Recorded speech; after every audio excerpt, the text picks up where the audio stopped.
Egunon guztioi eta ongi etorri bigarren kafera hasi dira inauteriak. Heiki. A ver, Goiuri, Tolosako inauteriak horrenik hilabete barru. Ez dira hasiko, jada matraka ematen hasiko zea? Ez, June. Aztu Tolosako karnaletaz. Urteko lehen inauteriak ospatu dituzte asteburu honetan. Nafarroan hain zehazki Huitzin. Iote goiztiarrak egiten dituzte bertan, erregemagoen ondorengo asteburuan. Bale, egia. Eta badakizue zein izan den mozorro arrakastatxo Ui, ager esan? Sei balizaren,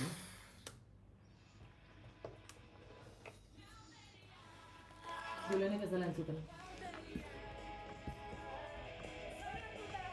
Musikaik ez.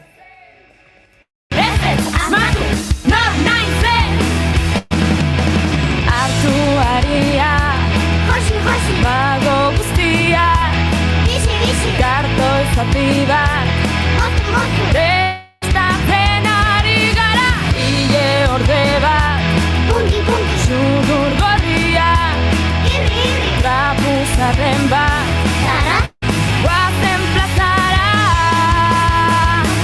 Ñauteria Zorrotuta guazen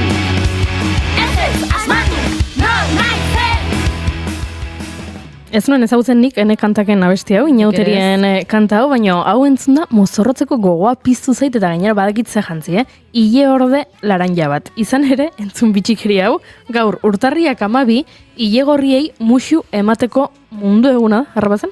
Egun arraro hau Derek Forgik osatu zuen sortu zuen 2009an pertsona ilegorrien aurkako estigma eta jazarpenari kontra egiteko.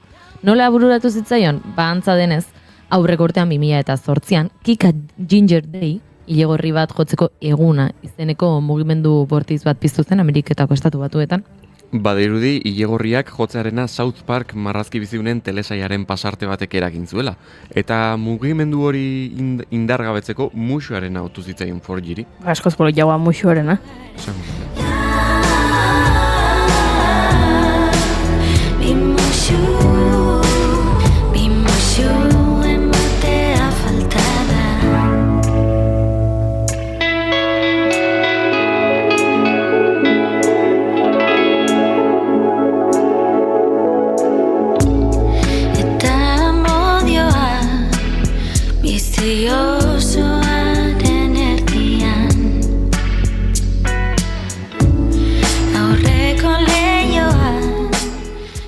Tira, txantxa zen ez dugu iordari jarriko eta ez gara oraindik mozorrotuko. Hala ere gogotsuekin diogu asteari.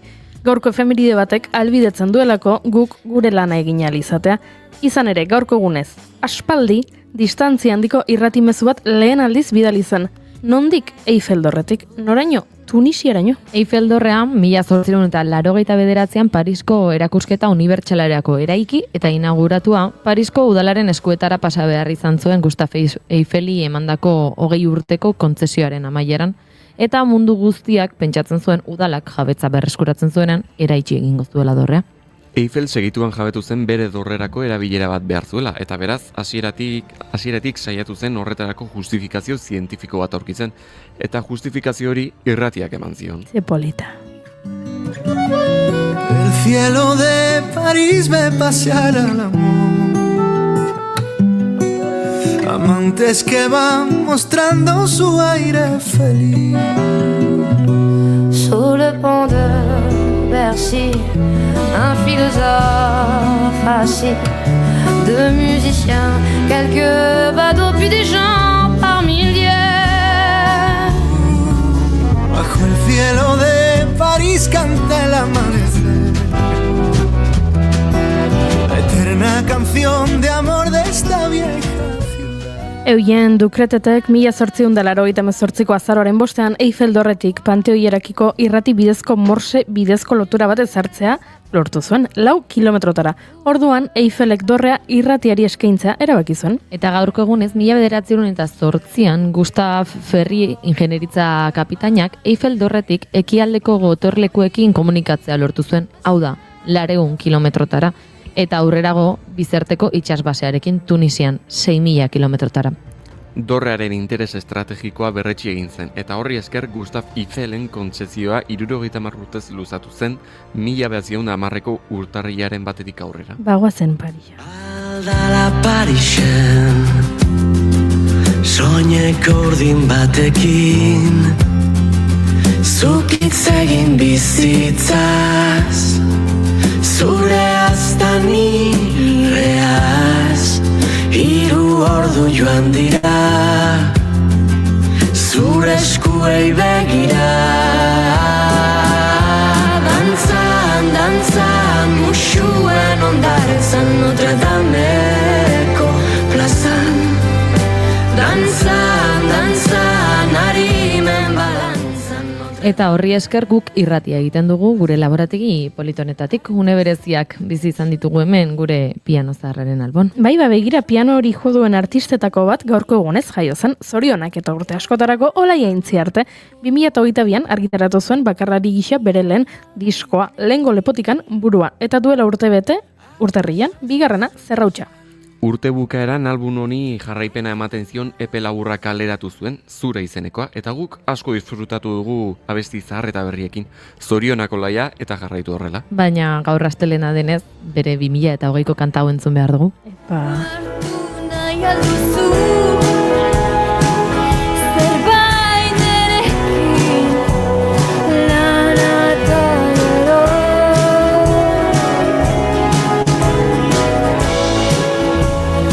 Mundu ezagutaz, solasteko beharra badago.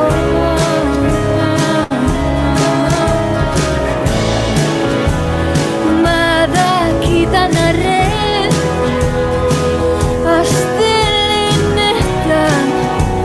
bizitzeko gogoa izatea.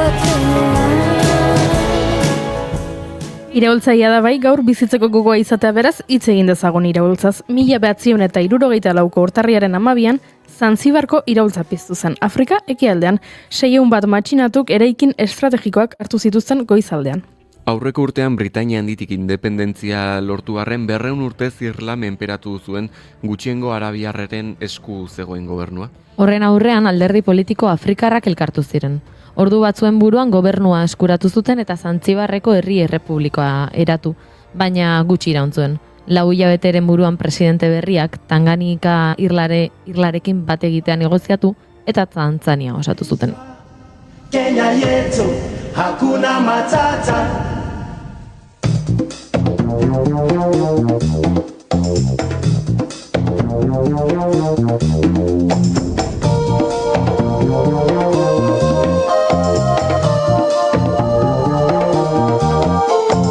Jambo, jambo bwana, habari gani?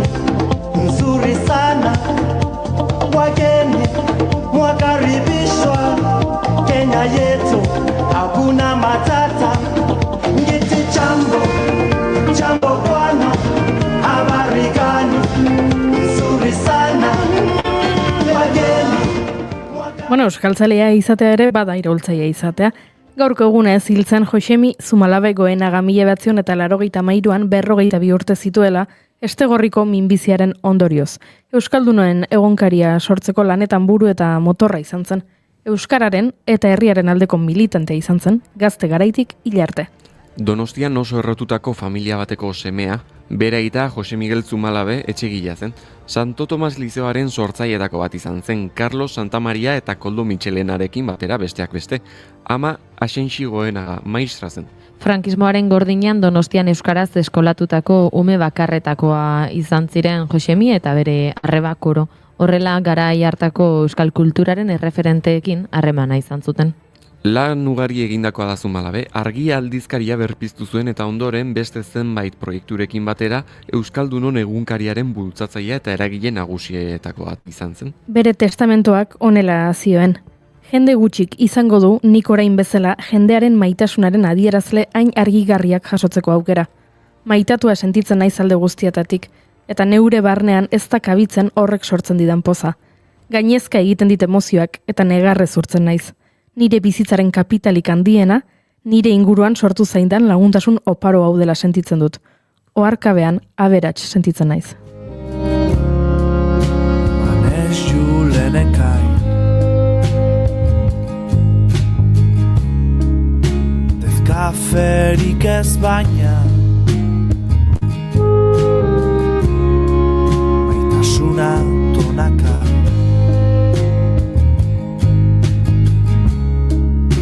Baionako leioan Otsaiak amaika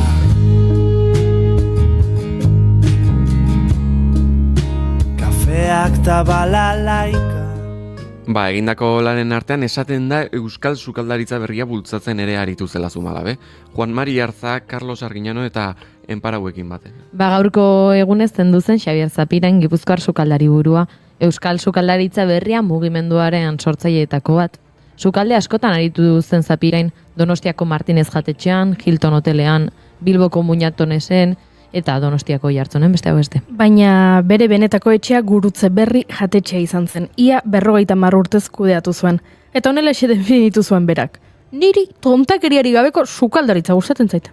Gaur sukaldari bat etorriko da gurera. Gure sukaldari gustokoena, Lander Kornago. Aurrez prestatutako janariez hitz egingo digu.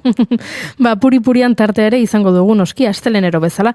Gaurkoan gainera, Bart ospatu ziren urrezko globoetaz aritu beharko gara. Eta 40 minutu rock elkartasun jaialdiaren 10. edizioa ospatuko da hilabete barru, eta anteloatzaietako batekin arituko gara.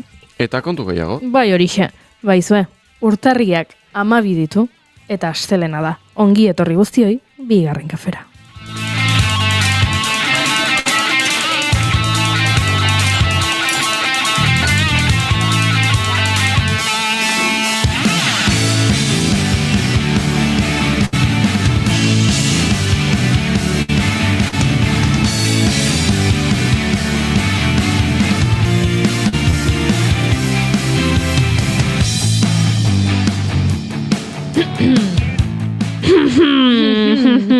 Zuekin, hementxe zulkata, hementxe dabilen hau, June, Romatet, Ibar guren egunon. Egunon. Zer duzu?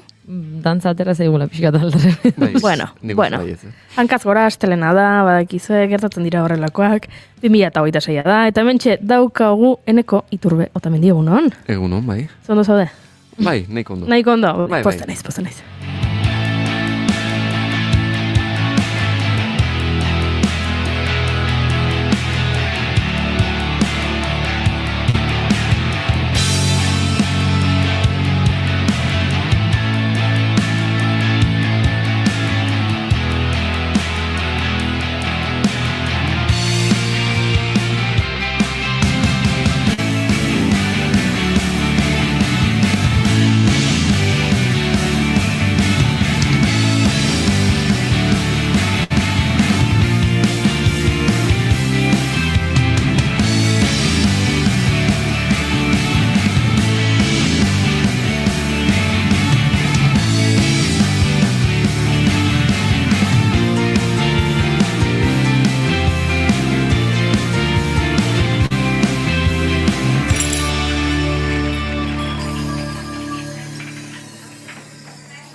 I live my day as if it was the last. Live my day as if there was no past. Doing it all night, all summer.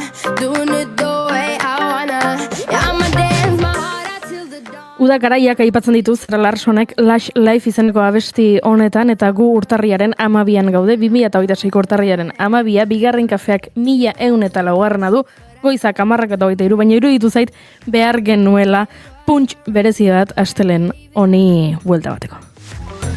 It was a crush. Now I might have wanna said too much, but that's all it was. So I gave it up. I live my day as if it was the last. Live my day as if there was no past. Doing it all night, all summer. Doing it the way I wanna. Yeah, I'ma dance my heart out till the dawn. Eta egunero bezala gure maite dutak elkarbanatu nahi ditugu zuekin, zuen maite dutak entzun nahi ditugu, eta horrela bai hasiera goxoa eman gaurko saioari, eta txatean jada idatzi dute zerbait, beraz, horrekin hasiko naiz? Perfecto. Oso ondo, Gorkak dio urduri dagoela.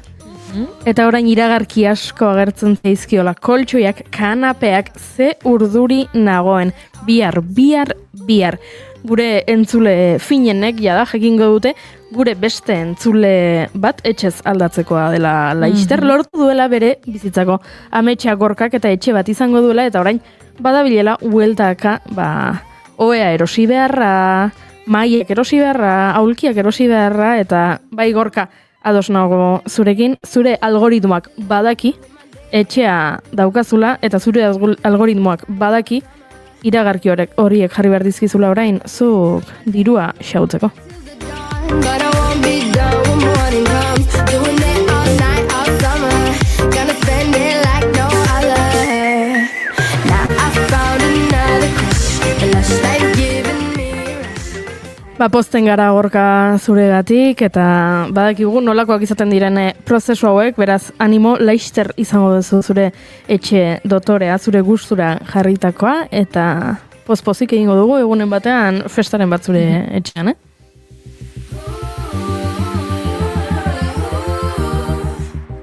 Baina mai honen bueltan gaudenok ere gure maite dutak elkarra banatu behar ditugu, beraz, June Romatet zuri dagokizu eguneko lehenengo maite dut elkarra banatzea. A ber, nik bi maite ditutelako ez dut zer esango, baina beti ezkerretik hasten gara. Bai.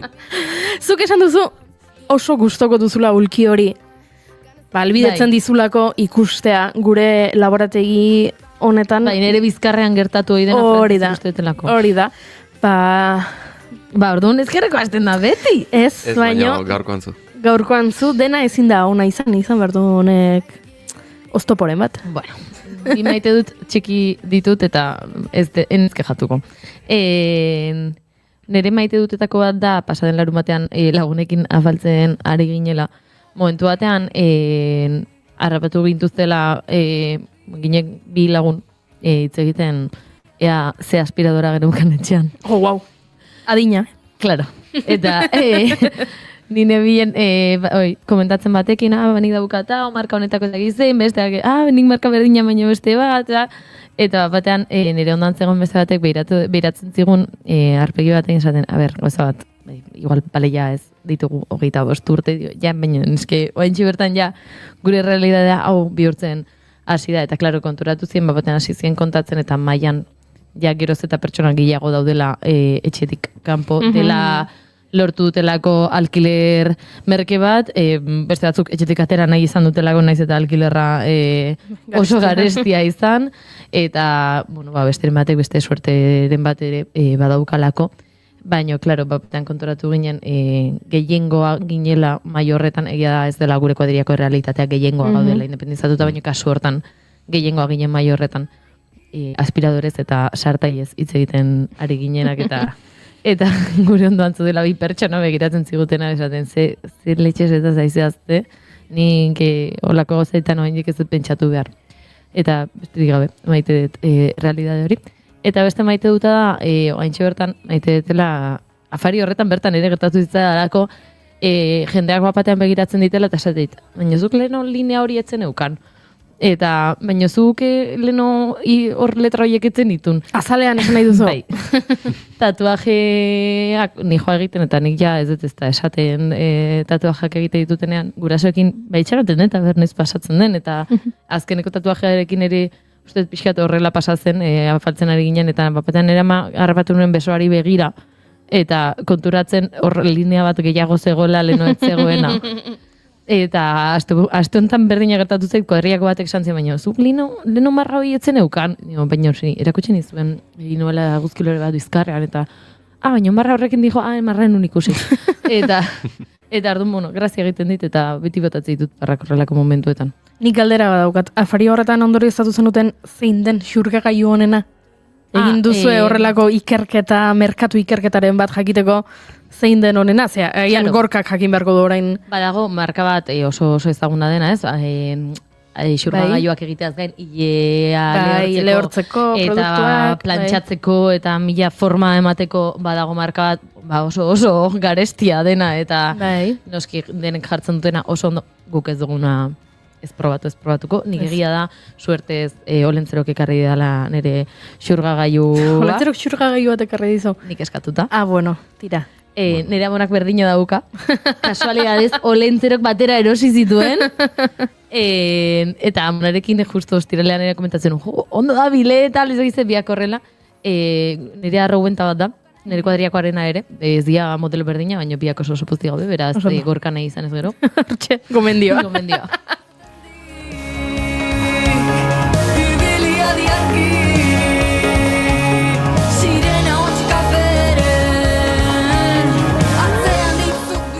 Eta zukeneko, zer maite duzu? Ba, nik ere bi maite dut ditut. Esan, pentsatzen nuen zabertzola, nik ere xurregagailuak maite ditut. Ez. Bota, Maiteko dituzu. Bota. Bai, bueno, lehenengoa da, ba, guru asteburuetan normalean kuadriakoak, ba, 6 aldera geratzen gara, nahiko berandu, ba, bueno. Siesta Bai, egiteko, jokuta gaur egun. siesta egiteko. arratsaldean siestatxo bat egin, eta gero lagunekin elkartu. Bai, hori da, hori izaten da gure plana. Beno, atzo, ba, kuadriako batek futbol partida zuelako geratu ginen arratsaldeko 4etan. Eta orduan, ba, ez dakit iritu zitzaian, arratsaldea askoz gehiago aprobetxatzeko aukera izan genuela, naizta partida ikusten neon, egia esango izuet ez genion atentzio ondiri jarri partiduari. Hori da betiko, lasai. Eta, baina, bai, nik usteet, arratsaldea gehiago aprobetxatzeko, bueno, aukera polita izan zala. Bai, pasatzen da, ez, batutan batean konturatzen za, etxetiko izago ateratzeak egiten diztula denbora gehiago ukitzea, eta egun argiz ateratzeak egin Bai, da. karo, eske gu azken aste hauetan, atea gera etxetikan eta esate genuen, ostra, ja, ilunduta dago. Hombre, eske arratsaldeko 6 da, Bai, egia da, gu- nik berdina pasen zaitela, lagunekin diskutitzen ibiltzen bintzat, bosterdiak, ea norbait ateratzen den, baina bukatzen dugu zaitan ateratzen. Gauza bat esango dizuet, adinaren kontuak dira hauek, adina. Batentzat, xurgagailuak bihurtu dira hizketagai interesgarriena, bestea ohartu da lehenago ateratzen bazara etxetik, gauzak gehiago egin daitezkela, gero hasiko zara goizean, ba, erretiro hartu dutenek bezala, pentsidunek bezala, goizeko bostetan ja Paseatzea. esnatu, eta 6etan Bai, kafea. kalera, eta egunkaria erosi, eta horrela esanez, eguna bestela ez duzula aprobetxatzen, eta... Bueno, ez Ez dakit lasai goizeko hori zuei bostetan- utziko dizuegu 30 gorakoi. Epa! Minutuak ez du segundurik galtzen iesean gabiltzan. Hori zen maite dut bat. Bai, Eta beste? bueno, bigarrengoarekin pixkat, gaiztoa izango naiz, maltzurra izango naiz. Onartu beharra daukat. Bota. Ze, asuntoa da gure, ba, bueno, nere ikaskide hori bat, orain Erasmusera doala. Ara? Eta, ba, bueno, nik ez dut aguantatzen. Eta orduan, ba, kanpora doan ez ikastera, ba, poztu egiten naiz. Eta... Ederra! Pio gustatzen zait. Ez. Eta Pozik gainera- zaude, Bai, zure ikaskide hau urrutira doalako. bai, eta gainera, atzo gehiago poztu nintzen ze batek esan zian, ez gainera, han geratzeko asmoa dauka. Eta, Zuk esan zen hau, ametsa. eta bai, ametxe egi bihurtu da. Eta hori nire bigarren maite dut. Gero ni Egia naiz da, bordea, maltzurra zarela, Bai, egia Aizu da. berak esan du, Esan Bai, du, agian maltzurra izango da. Eneko ez genuen zure alderdi hau ezagutzen, baina... Bueno, Pozen gara, Pozen gara. Hemendik Nire. norbaitek galdetzen du, aber, norden klasekidea eta jakin nahi duela pertsona batek beratzagian. Bueno, mesedez, Noski. dena Ez ez da publikotik, baina Noski. agian pertsona honi pribatutik erantzun diezaiok ez du. Dena ez da irratian kontatzeko modukoa, Ego haizeak tokiz aldatzen ditu. Hala ere eneko pozten gara. bai. Zure lasaitasuna Zure, hoi da. batez ere. Zure bake eskerrik asko. mentala, zure ingurune osasuntxua bermatzeko Bai. aurrera pauso bat delako hau, bai, pozten gara eneko. Nire.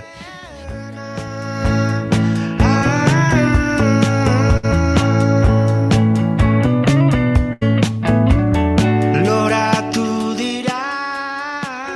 Beno, nola dauden gauzak ez dira horrela gauzak horrelexe daude, gu xurgegaio eta zari ginen, baina gorkak idatzi dutxatean, oparitu didate sukaldeko robota.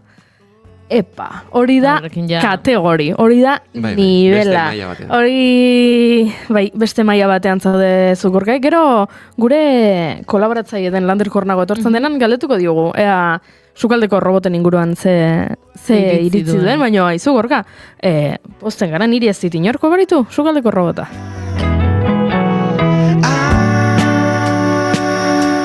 Eta nire maite dut elkarbandatu behar dizuet, eta gaur entzulek, barkatuko naute, baina giro horretan jarraitu behar dut, etxeko kontuak, opariak, eta horrelakoak, izan ere, larun batean, nire urtebetetze eguna izan zen, urtarriaren 10ean, eta egun horretan nik segulako ideia izan nuen, etxe aldatu naiz, eta laguntza behar nuen, altzariak etxe batetik bestera eramateko, altzariak eta arropa, eta edalontziak, eta katilloak, eta den eraman behar nuen etxe batetik bestera, eta ni neroni nintzen gai ikusten lan hori neuk egiteko. Bakarrik behintzat. Eta orduan, aprobetxatu nuen, esan nuen, nire urte betetze egunean jartzen badut, mudantza eguna, agian lagunei ezetz esateko, zaiago jarriko diete, ez, agian esan izan bania, ez dakit, ekainaren batean egingo dugu,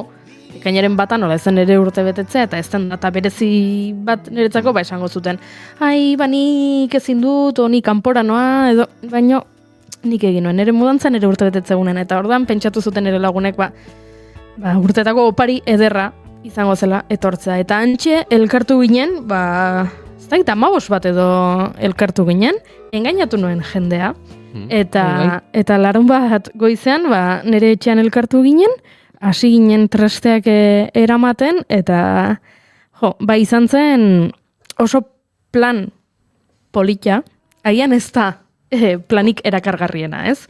Ze nekatu egiten zara, buruari ere bueltak hemen martzaizkio, ze orain estreinatuko dudan etxe honek igo gaiurik ez dauka, eta orduan jakin behartzen, nola eskairetatik, sofa eta oea eta koltsoia eta olako kontuak nola igo.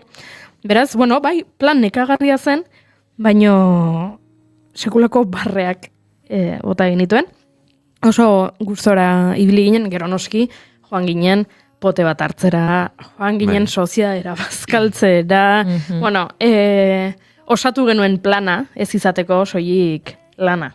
Eta izateko baita, gozamenerako tarteak ere edukitzeko. Baina, esan behar dut, asko unkitu nintzela, eta egunean bertan, pixka bat, unkitzeaz gain blokeatu ere. Ez dakit, sentitu nuen bapatean, zuk proposatu duzu plan zoro hau, dela berez putada bat, eta barkatu horrela hitz egitea, baina berez, da plan bat nekagarria, agian zuk larun batean beste zerbait egiten nahiago zenuen, lo egin edo mendira joan edo beste zerbait, eta ez anegon, baina antxe agertu ziren, 15 bat lagun, niri laguntzeko prest, eta ederra izan zen, eta horrek egin ninduen nolabait blokeatu bezala. Ez dakit sentitu nuen emozioek gainezka egin zidaten. Eta izan zen ederra, baino harrigarria aldi berean, gero esan zidan lagun batek berak bere ezkontzan horrelako zerbait sentitu zuela, ikusi zuenean antxe jatetxean, bere bizitzako jendea, pertsona garrantzitsuenak, han ikusi zituenean denak elkarrekin leku berean, berarengatik, eta berari ere gertatu zitzaiola nolabait bapatean garuna egiten zaizula gitzali edo horrelako zerbait, ez? Eta uste dut egun batzuk pasatzen direnean benetan izango naizela ohartuko naizela ze ederra den horrelako lagunak edukitzea, eta ze ederra den zure lagunak agertzen direnean zu laguntzeko, eta ze plan azkenean polita osatu genuen denok elkarrekin, beraz. Eskerrona besterik ez nire lagunentzako, maite zaituztet, eskerrik asko, eta entzuleak ere jakin behar dute.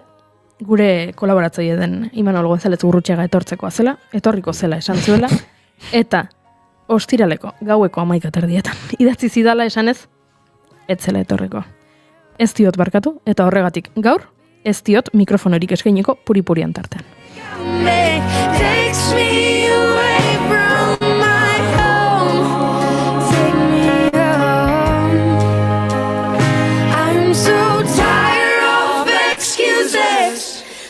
taking me away from my home.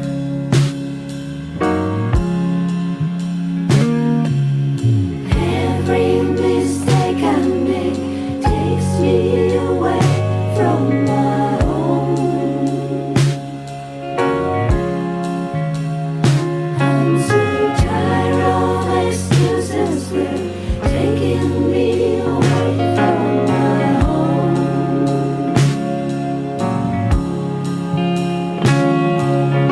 Every mistake I make takes me away from my home. Naiz irratia entzuten ari zara. Bilbo aldea, 92.2. Gasteiz eta Arabako lautada, 91.5. Donostia aldea, 93.8. Gernika, 96.7. Leitza, 95.1. Bortziriak, 103.1. Urola, 91.8. Goierri, 102.2. Legazpi, 94.6. Naiz irratia.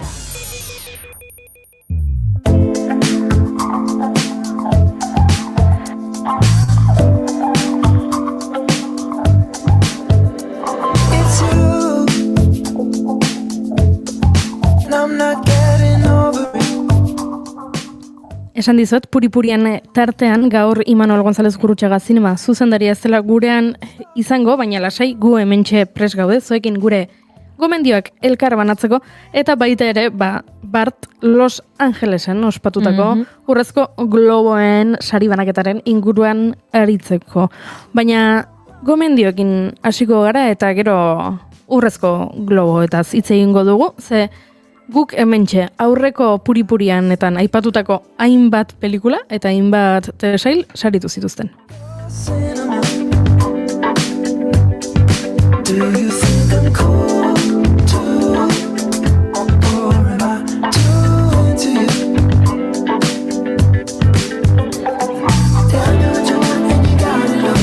I wanna know you, give me all you got. That's cinema. That's cinema.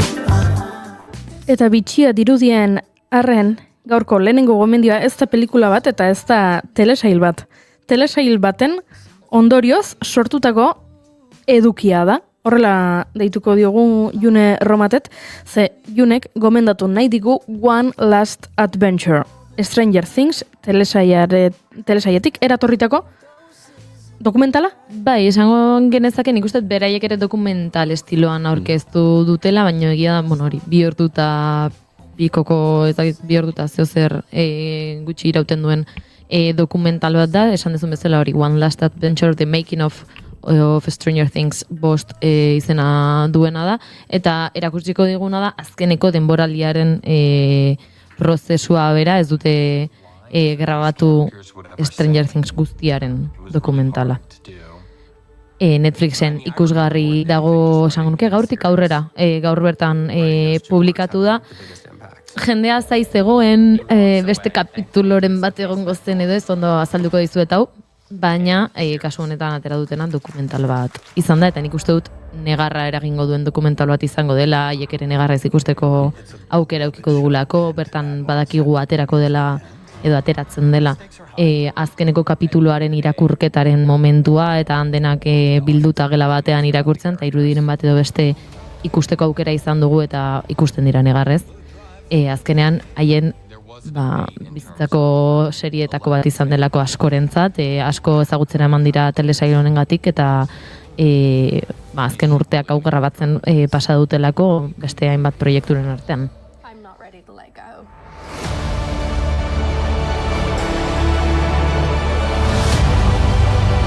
Action! Boom! Boom! This show is about how life does throw this stuff at you. It's gonna be messy, but let's shoot. Forever, ever. It's not just about overcoming these obstacles. No, it's the joy of the adventure. Thank you for giving so much of yourselves for all the last years. We love you always. Cut. And that is a wrap. Entzun dugu trailerrean Millie Bobby Brown aktorea esanez ez nago prest agur esateko. Pentsatzen dut ez dela batere erraza izango zure bizitzako hainbeste urte hartu dituen eta gainera zure ibilbidarentzako hain garrantzitsua izan den telesail bati edo pertsonai bati agur esatea. Hori da, esan bezala ez, hori hemengo umeak ziren, hemengo asko hasi zirenean grabatzen, Millie Bobby Brown bera edo eta beste, berekin dauden beste umeen papera egiten duten aktore gehiengoak ezagutu ditugu batez ere honengatik, bai baten bat hasi zen lehenago zerbait egiten, beste eman musikaletan hasitakoa da, Sadie Sink musikaletan aritutakoa da, Aniren paperean ikusi dugu, eta naiz eta izan dituzten beste proiektu batzuk, agian batzuek, Stranger Things izan da haien karrera bultzatu duen telesaia esan genezake, eta honi agur esatea ez da erraza izango, eta ez da erraza izaten ari fan guztiaentzat ez da ere. Esan nahi dut, 5. denboraldia aterazela nik gomendatu nuen, 5. denboraldia aterako zela, eta azaldu nuen zati ezberdinetan argitaratuko zela, eta jendea erotuta ibili da. Argitalpen horien zain, ni besteak beste egon naiz zain, nekielako azkeneko kapitulu aterako zela, batean guretzat bat arratsaldea, urtarrilaren bat arratsaldea izango litzateken horretan ikusteko aukera aukiko genula, goizeko ordu bietan argitaratzen zen. Esate batuetan, eta... Jende gehiengoa lotan egongo zen, beste batzuk parrandan goizeko ordu bietan. Beste batzuk ikusiko zuten, ez dakit ikusi zenuen. Ez, nik ez, baina nik ezagutzen den lagun bat, ordu biak arte egon zena, zai, azken kapitulo ikusteko hori da. Nik egia da, nahiago izan nuela itxarotea, bateko bazkari guztiak pasa, etxera iritsi, pijama jantzi eta 2 ordu pasatzea telebistaren aurrean.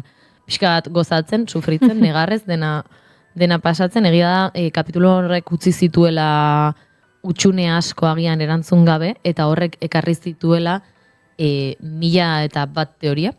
Teoria ezberdinen artean, eta egia da teoria bat oso ondo garatutako teoria bat da, jendeak ikusi badu sare sozialetan, teoria bat garatu zen esaten ez urtarrilaren 7 argitaratuko zela beste kapitulu bat, bazeudelako hainbat pista uzten zituen aseriak, bazeudela utxun hori erantzungo ziela, pertsonaia batek ikustarazi nahi izan digula gauzaren bat edo beste, eta orduan hor falta den informazioa eman guztutela kapitulo horretan, badakit jendea zai egon zela kapituloetara zergatik. Ze pasatzen da, hori esan bezala ez, arratsaldeko 8 estatu batuetan publikatzen da, beraz, 7 arratsaldeko 8 estatu batuetan hemen dira 8 ordu biak. Eta jendea egon zen ordu biak arte zain, ea argitaratzen zen 8 horretan, etzen argitaratu ezer. Telesaia bukatuta dago. Bakarrik jendeak zuela sinestu nahi, ez, bukatuta dagoenik edo. Badira beste hainbat teoria esaten dutenak telesaia ez dela hain ondo bukatu edo hain ondo itxi, 5. denboraldi honetan, Duffer anaietako bat, Duffer anaiak dira sortzaileak, Duffer anaietako bat banandu egin dela, eta egon dela ez, justu 5. denboraldi honetan banandu da, eta pertsona bat falta dela bere inguruan, eta esaten da agian pertsona honek zerikusi handia eduki duela telesailean idazterako momentuan, eta lagundu duela telesaila hau idazten, naiz eta ez duten bere bikotea ez da momenturen batean aipatu idazle moduan, baino bada teoria bat ez, kasualidadea pertsona hau falta den momentuan utxune asko gertatu direla. Nik uste dut, telesailak ireki zituela 1000 ate eta oso zaila zela istea denak eta ondo istea. Egia da, badaudela utxune batzuk, pertsonaiaren bat falta da, batean bukaeran, eta ez dakizu zergatik falta den pertsonaia hori. Spoilerrik gabe, baina oso ondo bukatzen da dena, ez dakit oso... Bai, oso zoriontxua. Hori da, oso zoriontxu uzten zaitu, ohituta gaituenean telesaia honek, denboraldiro protagonistak hil edo protagonistak sufritzen ikustera, batean dena oso polita eta alaia da, orduan ulertzen dut hainbat teoria sortu direla ez, utxune horiek betetzearen asmotan, Nik gozatu dut ikusten telesareetan, teoria horiek esan barra dago, jendeak denbora libre handia asko dauka mila gauza lotzeko. Baina, bueno, nik uste, telesaia honen itxiera moduan plan polita izan daitekela ikustea dokumental hau, jaituta gaituzte gauza luzeak ikustera, beraz, 2 orduko dokumentaltxo bat ikustea plan polita izan daitekela, eta nik bintzat badukat arratsalderako plana, eta gogo handia beraz.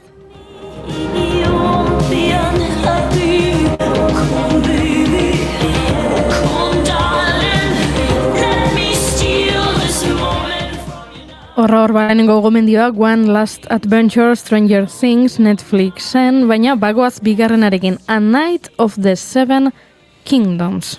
Zer da, haueneko?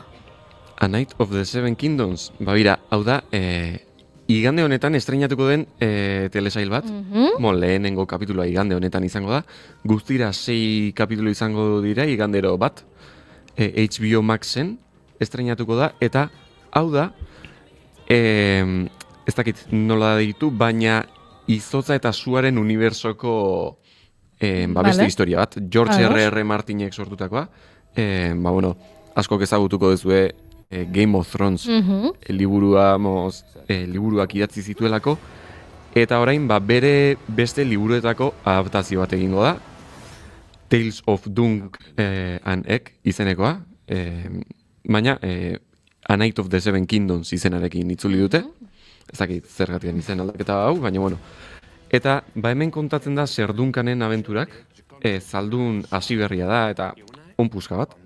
Eta bere ezkutari gaztearekin ek izenekoa, honek benetako sekretu bat duena, ondoren ezagutaraziko dena zein den sekretu hori, mendebaldean zehar edo kontinente horretan zehar, txapelketa eta arriskuei aurre eginez, abenturak izaten dituzte. Hau Game of Thrones historia baino 100 urte lehenago gertatzen da, eta hemen Targaryen etxea, oraindikan bere agintaldian dago. Orduan, gehiago jakin dezakegu, Targaryenak nundikan datoz, eta behaien historiaz. Telesail honek, esan duzu oraindik ez dela estreinatu, igandean iritsiko dela. Igande honetan. Baina dagoeneko zaleak izango ditu, hau da, zuk Game of Thrones ikusi baduzu, ziurrenik gozatuko duzu honekin. Bai, eta askok ere agian liburu hau irakurri dute. Hori da, orduan, postu ezain ausarta, ez da? HBO-rentzat, jakinda. Hori egia. Liburuak zaleak dituela, beste telesaiak zaleak dituela, beraz, ondo joan dadila, hori espero dugu, baina... Bigarren denboraldi bat ere zehaztu dute dagoeneko. Dagoeneko esan dute izango duela. Izango duela, datorren urtean. Orduan, ni behintzat gogotsu. Eta nik esan dut ez dela apostu ausarta, baina ausarta izan ezarren, apostua da. Eta, aizu, bi denboraldi, trailerrean ere ikusten da, hemen aurrekontu potentea duela telesail honek, ala dirudi teknikoki behintzat, eraz... Gainera, telesail honek, George R.R. Martinek esan duenaren arabera asko gustatu zaio. Badakigu Game of Thrones ez zitzaiola gustatu, nola...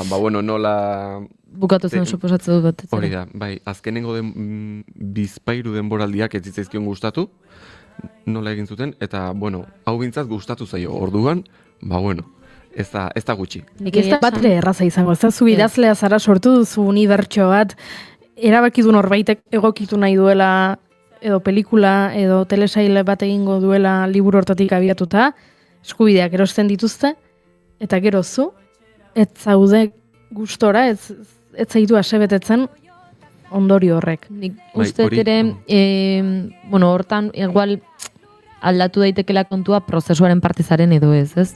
Eta kasu honetan, esango nuke, George R.R. Martin ez dela Juego de Tronos edo Game of Thronesen prozesuan parte izan, eta hor ulertzen dut, azkenean zure mundu hori aldatu bada, min bat sentitzea ez, iruditzen zaidalako, agian, hori, zuk zure buruan dauzkazula, mila historia, eta nik uste dut irakurlei ere ja pasatzen zaigula, zuk zure buruan pertsonaia batzuk egiten dituzu modu batera edo bestera, gero hitz egiten duzu ondokoarekin, eta pertsonaiek ez daukate zer ikusirik, ja zuk zure mundua idatzi badezu, eta gainera, prozesuaren partez bazara, ba hor bai aldatzen direla gauzak adibidez, nik noizbait hitz egin dut, Percy Jacksonen liburuen adaptazioa egin dute telesailetara eta hor prozesuaren parte da idazlea edo badira horrelako hainbat gauza, suposatzen dut sustorik ere ez dezuna eramango, baino ez da erraza izango.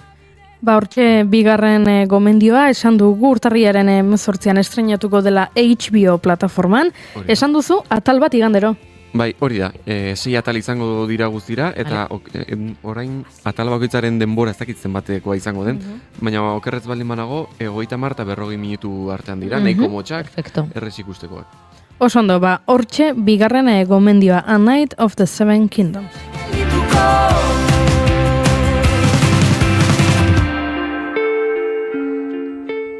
Eta begirenik, jada, duela egun batzuk, estreinatu den telesail bat ekarri dizuet. Machos Alfa izena du, telesailaren 4. denboraldia. Hobe esan da, telesail hau 2022an estreinatu zen, eta oraintxe estreinatu berri da 4. denboraldia. Eta zergatik dakarnik ona telesail hau asko gustatu zaidalako? Ez. Eztabaida, nolabaiteko eztabaida, eta burua ustea sortu duelako, nire barnean, eta oraintxe kontatuko dizuet zergatik.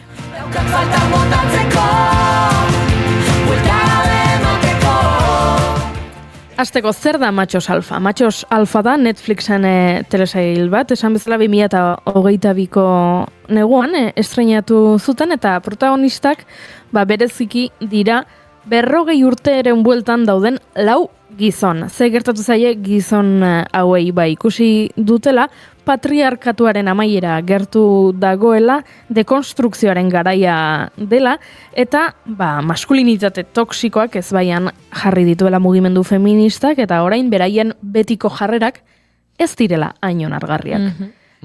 Bakoitzak bere berezitasuna, bat bada telesail ez telebista kate bateko horrela produktore ekoizlea handi bat, eta bera oso gustora dago bere postuan, eta uste du etzaiola inoiz ezer gertatuko, gizon bat, bere diru potentea irabazten duena, eta oso pozik dago horrela, pixka bat, bere lankide diren emakumei jaramon gehiagirik egin gabe, badago beste bat dibortziatuta dagoena, eta alaban erabe bat daukana, eta alabak baditu bentsaera feministagoak, eta berak batzuetan ez du alaba ulertzen, badago beste bat polizia dena, ezkonduta dago, baditu seme alabak baita ere, eta horrelako festa etxean, eta beste bat badago, nola esango dugu, ligoia deituko nioke, gehien oso arduratuta dago ligatzearekin, hori da bere helburu nagusia bizitza honetan, ligatzea eta larrua jotzea, eta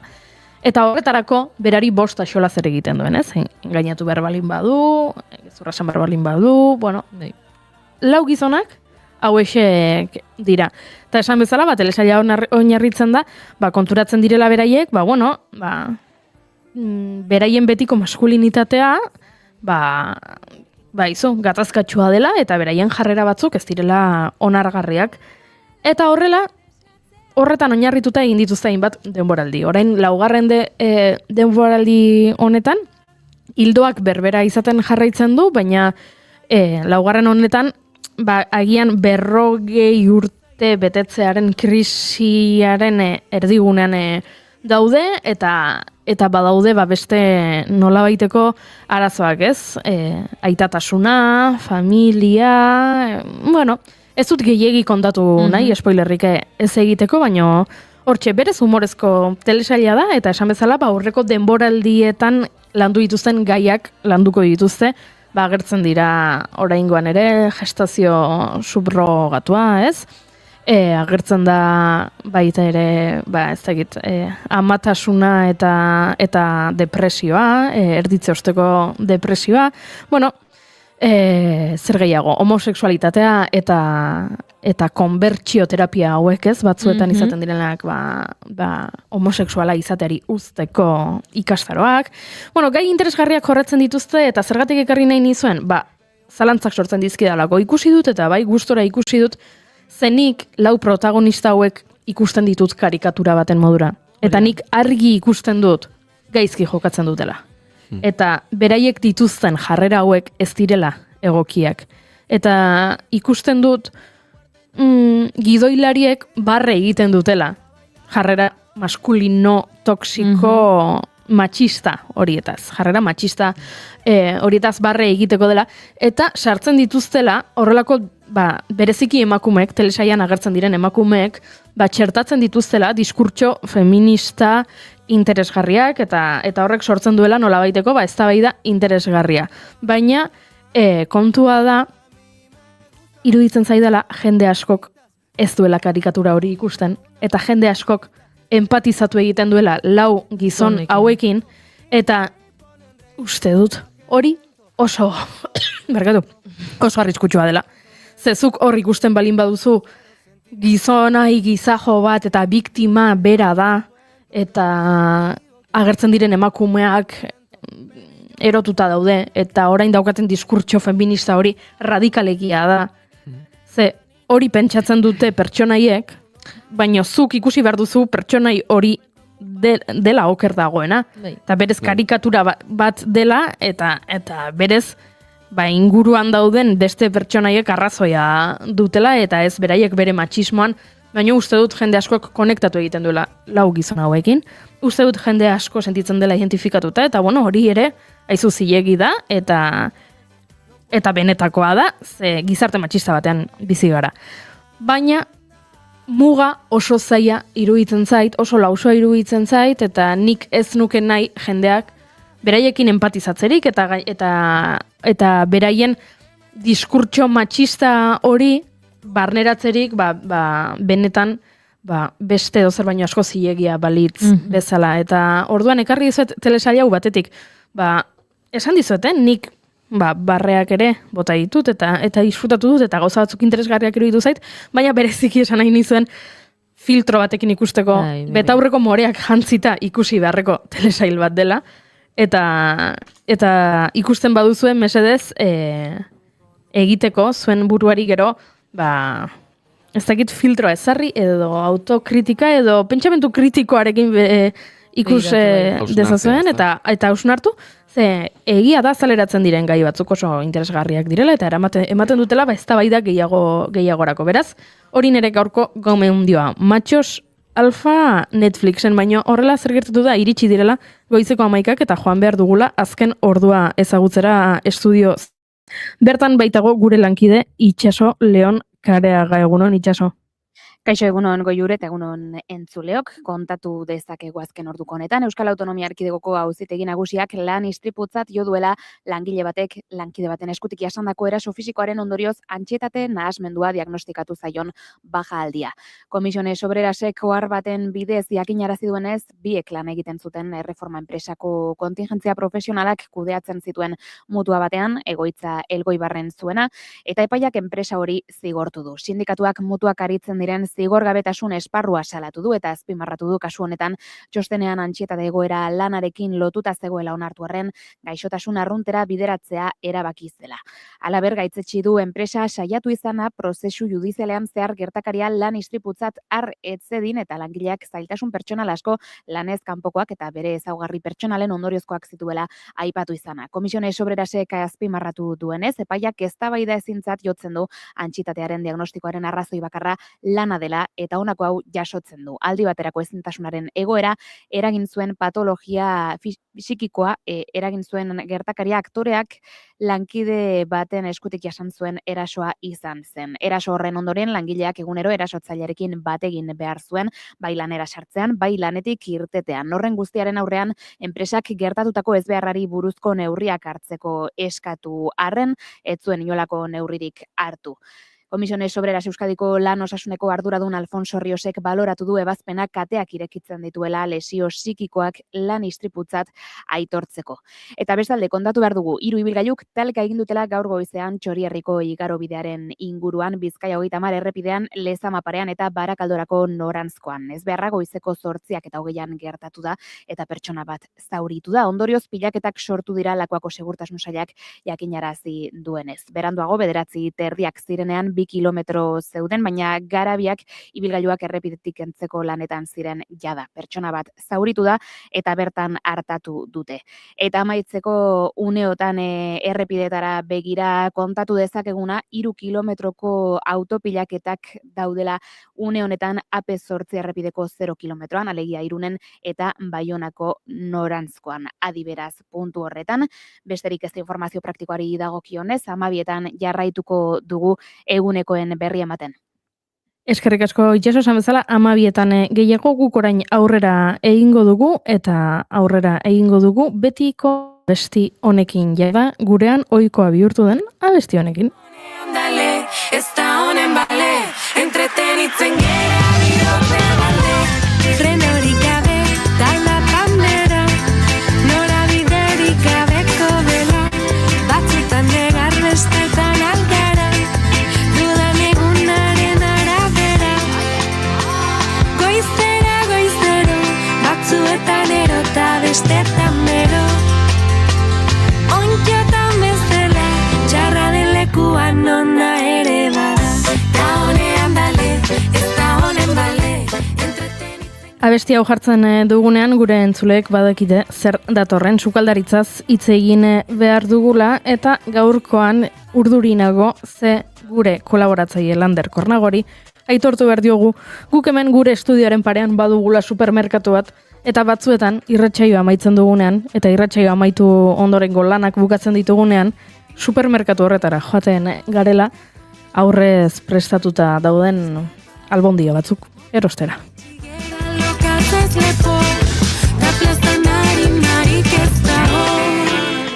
Horixe izango baitugu izpide gaurkoan Lander Kornago sukalderiarekin aurrez prestatutako janariaren gorakadaz ariko gara egunon, Lander? Egunon. Eta urte berrian? Urte berrian. Zer modu zaude? Oso ondo. Oso ondo. Lasai ez dizutela. Bronka gotako gaurkon. Albondiga gero ez da igual bai. Dependen kontekstun arabera. Baina, hortaz itzengo dugu pixka bat. Hortaz itzengo dugu. Horrez prestatutako janariak ze egia da, dendetan ere ikusten ditugula, geroz eta gehiago daudela eta gertatu dela hemen paradigma aldaketa bat. Bai, aigea ikusten, azkenen erosotasuna gure etxen sartu ala, ez? Askotan gauak salbatzen ditugun zeo zer da, ez? Zeo sartu, mikroondago mikrobinan sartu, eta ja afaria, bazkaria indadakau, ez? Baina batzutan ez gea ez dugu pentsatzen, ze arriskuk ekartzitu nolako produktu horiek konsumitzea ez egunero esan nahi dut, ez? Batzutan, igual egun baten ez dizula sukaldatu nahi etxen, ez da ez gertatzen, baina egunerokotasunen sartzien nolako produktuk azkenen bai arrisko kultural eta sozial batzuk dakarki beraiekin eta hortaz itzengo du pixka gaur.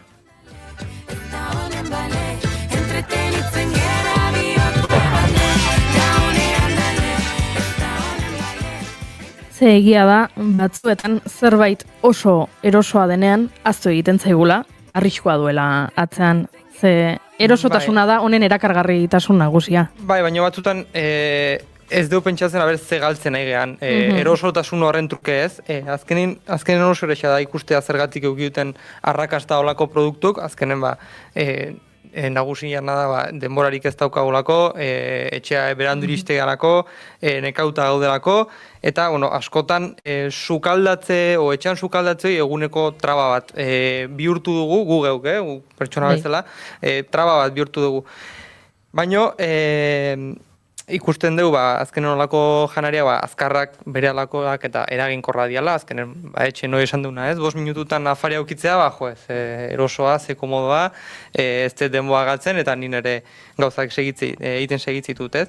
Eta eredu hortan, 3 minututan berotzien plateroiek oso ondo funtzionatzeu eta oso eraginkorra dia gure bizitzan, ez? Baina, ikusi behar du baita industriak zenolako joera aldaketa aukidun azken urte hauetan, ez? Azkenen industriak oso ondo jokatu du, ontzi politiak, etxeko errezeta, amonaren errezeta, tradizionala, baina azken gure amonak inoiz ez duen mikrobina erabili. Orduan, hoi baita ikusi behar dugu, ez? Industria jokatzen du, ontzi politiak, ontzi berdeak, kolorekin asko jokatzen du, errezeta tradizionala puntu horiek landuta, azkenen gure etxen eguneroko tasunen sartu dira, ez? Azkenen olako sarrera hoi eta aina handi hoi, gizarte eta sozial eta kulturalan, zoze kalte iten ari zaigu, ez? Aitortu behar dizut, guk noiz erosi izan ditugun plater horietan, argazki bat datorrela eta argazkian datorrela emakume bat, sukaldariz jantzita, eta emakume horren, ez dakit jartzen duen, Amona Mariaren errezeta edo horrelako zerbait. Marketing da publizitate kanpaina oso indartsu dira, azken industria oso handia da, eta marketing puntu horiek asko lantzeue. Eta, jutea jendea da, usteu, esan duzuna ez, albondiga batzuk, taper baten erostea, plastikozko taper baten erostea, uste bet tradizionala ala. Eta azkenen arazoa hoi da, arazoa ez da hoi kontsumitzea ez, eozein momentutan, bai etxen zarela, egun guztia damakizula lanen, eta igual albondiga batzuk itea, esatezu, igual albondiga gaueko 11etan ez ditut ingo. Igual berotuta, jazta. Baina jakitea, hoi ez dala tradizionala, hoi ez dala gure nortasuna babestea ez. Piskat, hoi da gaurko erreflexioa ez, aldatzen ari gala, sutegia mikroguinera aldatzen ari gala ez, eta hemen dago lehen arrisko handiena dela sukaldaritza galtzea, sukaldatzearen galera ematen digunan ez.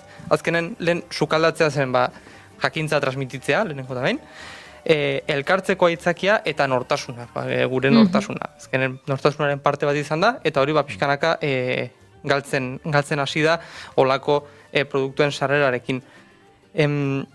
Gaur askotan mugatzen da, sukaldaritza mugatzen da, ontzia ireki, plastikoa zulatu, mikroinan sartu eta soinu itxoen, eta jazta, bazkaria inda dago. Eta azkenen sukaldatzea ez da ikasten 800 guateko potentzian jarraibidekin. Orduan, ez dira familiara pasatako errezeta tradizionalak, ez dira nortasuna, ez da denok batea mai baten eixitzea, eta azkenen hori da kulturalki galera gehien egiten duna olako produktuek, ez da.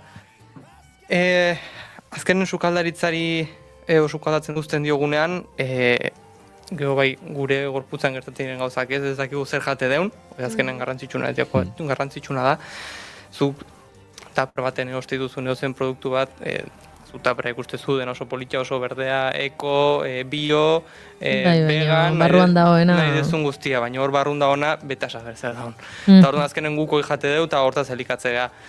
Hori baita, arrisku garrantzitsua da ez, bai darela marka batzu da, produktu batzuk pixka zaintzen duela bere antioksidante produktuak, estabilizante, olako gozagoiek entzen nahi dinak, baina azken industriak nahi duna da gehien saltzea eta bere produktua gehien aguantatzea supermerkatuko linealen. Orduan beti jolastegue kontserbazio zeozarekin, gasekin, batzutan baita hainbat produktu kimiko ere sartzen dira janari horietan, azkenen eragin bisualki oso politiak izateko eta koloreaz galtzeko, usainaz galtzeko eta dena, eta azkenen hori da guk jaten duguna, ez? Orduan horrekin baita pixkat kontuz ibili behar dugu, ez?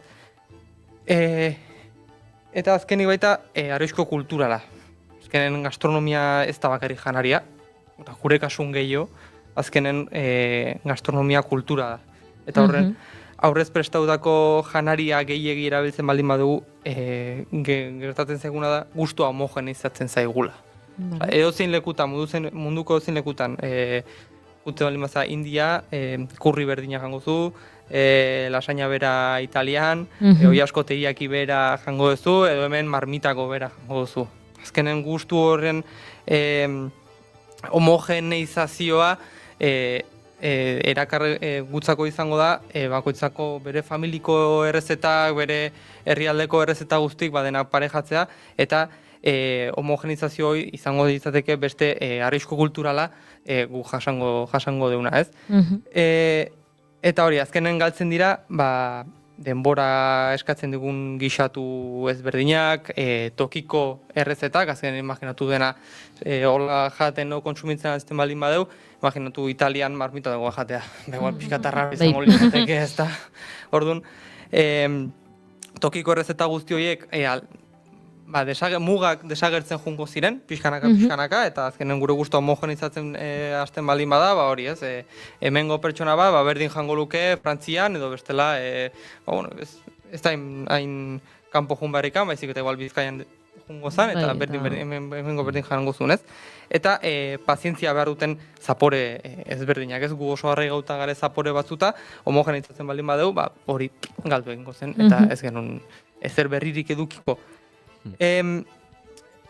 Hau, batzuk, janario hauek batzuk ez dira txarrak, azkenen batzuk, osasungarrik izan daiteke, baino gutxienak izango litzateke horiek, azkenen eskala hundian ez dira errentagarriak. Azkenen zuk entxalada baldin badakazu, entxalada 2 egun aguantatzei zu, 3. egunean kale, eta ez dira eskala deleak luzetara ez dute aguantatzen.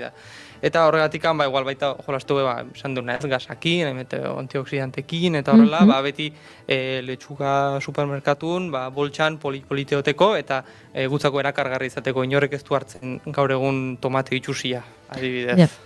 Ez da beti esatea, tomate itxusia da zaporezoena egon gana. Borobil nahi dugu, eta gorri-gorria egotea, eta bere zaporea...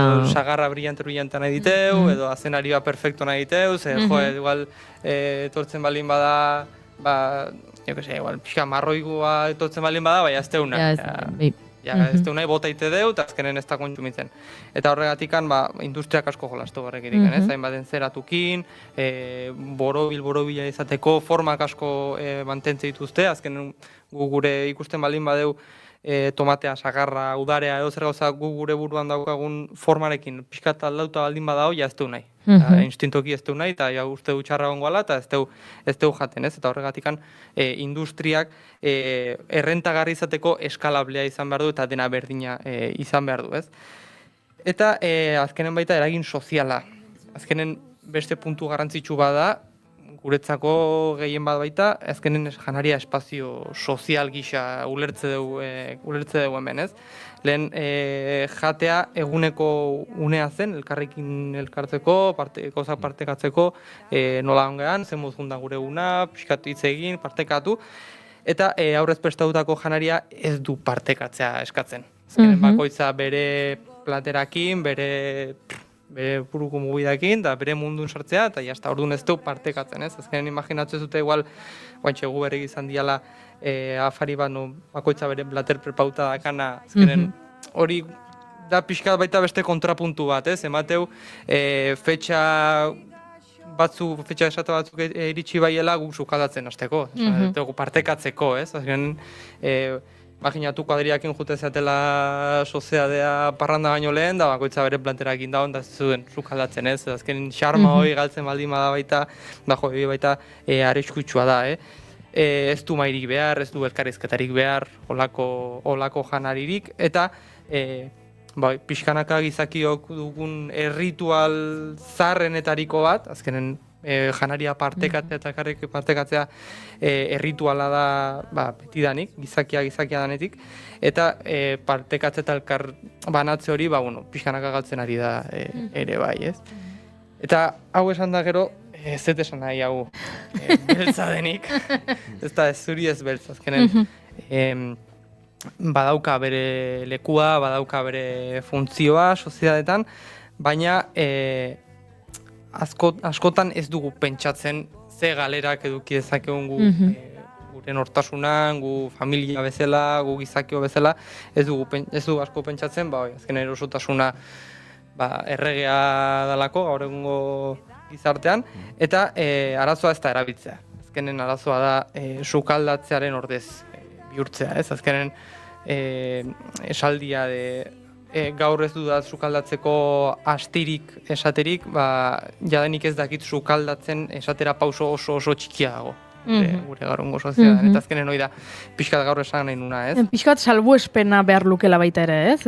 Zure egunerokotasuna beharrean, noiz behinka behar baduzu, noiz behin jateko ez dago arazoik. Hori da. Azkenen, baita ulertu barra dago, igual goizeko 9 atea etxea, eta gaueko 10etan iristen baldin bazea lanetikan, ez da inoa jun bazun, ez da izein. Edo ardu asko lanean pasatzen dituzu, eta gero umeen motxilak prestatu behar dituzu urrengo egunerako, eta ama ospitalean daukazu, eta edozein gauza, baita ulertzen da, batzutan, hori edukitzea, hori esku sartu horrekin, eta egun baten prestatu, ez da ezer gertatzen. Gauza da, egunero ohitura bihurtzen baldin bada, etxea iritsi, zeozeatera, mikrobina sartu eta afaldu, hor da arazoa. Eta gero, zure kabuz zehoz egin nahi baldin bazu, igual, egun baten benazo amatea izu da, gaur lekakin goitut. Eta, hostia, nola itean, nundikan hasten nahi zebeat, hoi da arazoa, ez da egun baten, hartu, ez sukaldatu, berotu, jan, eta jazta, ez da, arazoikan. Nei, iruditzen zait, egia da, geroz eta gehiago entzuten detela, ez, badago sare sozialetan, justu azken aldian atera zaizkit bideo batzuk. Nere umeek ze ezingo dute esan eretaz, edo ze esango duten eretaz, ez? Eta bideo horietan asko ateratzen da, jendea esanez, nere umeek ez dute esango, ez bazkaria gaur nire amak prestatu dit. Jo, eta niretzat egia da, sukaldean sartu eta denbora dut pasatzea, bertan egin beharreko otorduak prestatzen edo, badela lasaitzeko momentu bat, jartzen detentzuna deten zerbait, o serie bat, o dena delakoa, eta sukaldatzen jartzea, aita entzuten ari bazaitakatu, kozinatzen jartzea, badela denbora bat, hartzen detena gustora, baino, iruditzen zaite azken aldean edo gure generazioan ez dela pasatzen den zerbait. Eta ikasle pixuetatik hasita ere. Ohitura oso polita izan daiteke adostea denak batera otorduak prestatuko ditu dela txandaka edo dena, baina denak berdina jatearen hori galtzen ari dela, eta asko dela ez nik etxetik taperrak ekarri ditut, eta nik hori bizitu dut, ez, nire pixukidek ekartzea bakoitzak bere taperrak gainera otorduka prestatuta, eta arduan zen, nik nire buruarentzat sukaldatuko eta azkenean aste osoa pasatzen nuen ia dena berdina jaten, ze neurri hartu arte kostatu egiten da. Batentzako sukaldatzea oso zaila da. Claro, baina egia da, bigarren urte batean pixuz aldatu nintzenan bai aldatu zela, ez? Azkenean konbibentzia ere aldatzen delako, otordu esan dezuna, ez? Prestatu otorduak, eta ja prestatzen astearekin, binaka prestatzen ari zarela, hor konversazioa dago. Jatera eseri eta denak bera jaten egotea, bat mikrondasera noa, berotzen dut, gero bestia, ezakize, eta nire ustez hori galtzen ari da gerozetan gehiago, eta honek ere handi dauka. Partekatze sentimendu hoi, galtzen ari da gehien bat, azkenen, esan dezuna, ikaslea zanen, ikasle pixu bat, ni gastronomia ikasiet, eta beste ikasleen pixutan berdina gerta dezan, ez da, ez zoze guk sukaldaritzaz ikastearen egunero sukaldatze genula, eta, baina azkenen hori baita gerta dezan, ez? Baina beti bilatze genuen, momentutxo bat, gutzako, azkenen, esango, generalean beti eukideu puntu hori de ni sukaldatzet relajatzeko. Azkenen, guk ikuste dugu, sukaldario gehien bat ikuste dugu, bazkaria o afaria egiteko prozesu hori oso romantikoa ikuste dugu, ez? Azkenen, ni prestatzen nahi naiz, ze jan behar dezu, eta hortaz, elikagaia eukiko duzu. Horton gutzako oso puntu erromantikoa da, baina hoi bai egunerotasunen sartze zeanen askotan galdu iteala, ez? Azkenen, goxadakat, gaurtza bartze eta jazta. Eta azkenen, erromantismo puntu hoi, bai, dala garrantzitsua mantentzea, ze azkenen hoi, ez? Azkenen ume batek zuk ematen diozun janaria jango du, ume batek ez daka dezizio potere hoi de gaur McDonald'san umeak ezin du egin, azkenen gurasoa dare atzean, edo tutorea, edo dana dalakoa, ez? Orduan, txikitatikan baita erakustea janaria ez dala baizik eta tripa betetzea, eta zoze egunero hiru aldiz egin behar dezun traba bat, hoi garrantzitsua da, baita, umei erakustea, bida, horrela itea, hau nekin sartu, sukaldean, probatze deu, eta egun baten, ume bat, supermerkatuko pizza bat ematen baldin bare duzu, ados, ez da barazoikan, ez? Baina umeak ez egoteko egunero lasaina, pizza, hamburguesa jaten eskatzen baita, azkenen umeantzako kaltegarria da. Azkenen umeantzako eta kultura soziala eusen nahi ezuna, baina azkenen umearen osasuna da lehenengo arriskuan jartzen duguna olako egoerekin eta olako egunerokotasunarekin. Eta, Lander, agian izan daiteke beste momentu baterako gai bat, baina egongo dira platerak edo orduak prestatu ditezkenak era errex batean edo zure ardura asko ez duena eskatzen, jende honek esaten duena ez daukat denborarik edo ez dakit kozinatzen azkenen hori da bilatu sukaldaritza ikuspegi nutrizional batetikan. Azkenen badakigu plater bat osasungarri izateko zer behar duen, ez? Karbohidrato aporte bat, proteina aporte bat, barazki pixka bat, orduan gutxi gora bera hola errex manejatzezu. Pixka da organizatzea, jende asko etortzea igandea, eta igandea da bere eguna aste osoko bazkariak egiteko, taperretan sartu, izoztu, lo que sea, baina horrekin botatzeu aste osoa. Hoi metodo bada, gaur egun pixkanaka gehien sartzen ari dela, eta baita garrantzitsua da, baita politia olako gauza egitea baita zuzurek aguz jateko, aste jateko. Bueno, argi geratu zaigu behintzat, ez zarela etorri herri eta botatzera, eta hemen kontua ez dela prestatutako janaria, aurrez prestatutako janari hau, ona edo txarra. Ez, azkenen da zenbaleku eman nahi diogun gure bizitzan. Pixka zitzen duguna, pixka bat ondo, asko gaizki. Hoi da erreflexio azkarra, ez? Azkenen esan duguna, sukaldatzea ez da gorputza elikatzea bakarrikan, ez? Zaindu, partekatu, transmititu, eta gelditze puntu hori ere bada.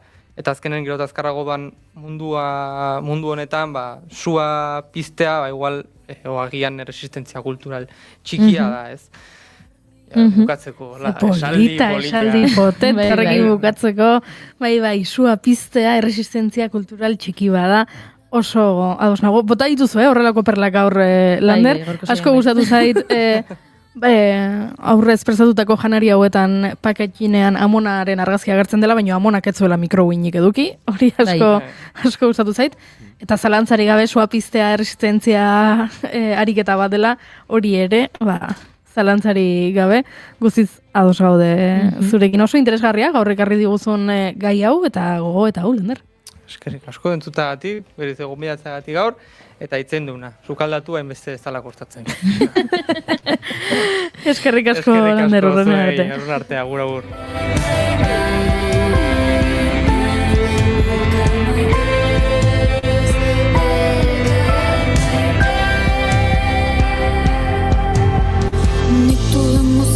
Ez bada zuretako ere izango, ez dut eustako nahi. Yo nunca pude vencer nada muy grande, caramelitos de miel, toma mi parte. Lloratuko zara, maitea, lloratuko zara. Lloratuko zara, maitea, lloratuko zara. Lloratuko zara, maitea, lloratuko zara. Lloratuko zara, maitea, lloratuko zara.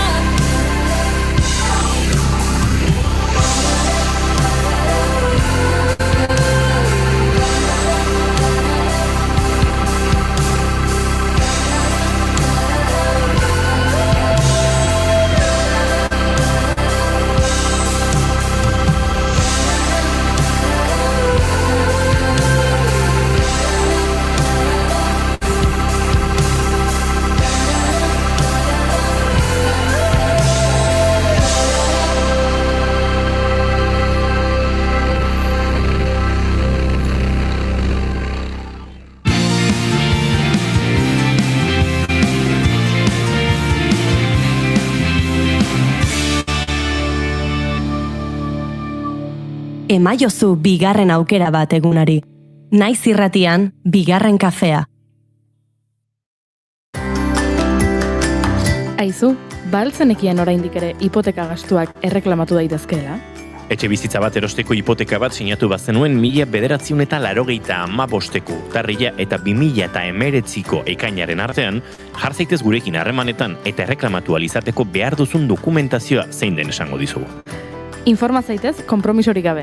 Emma abokatuak, 611 411 868.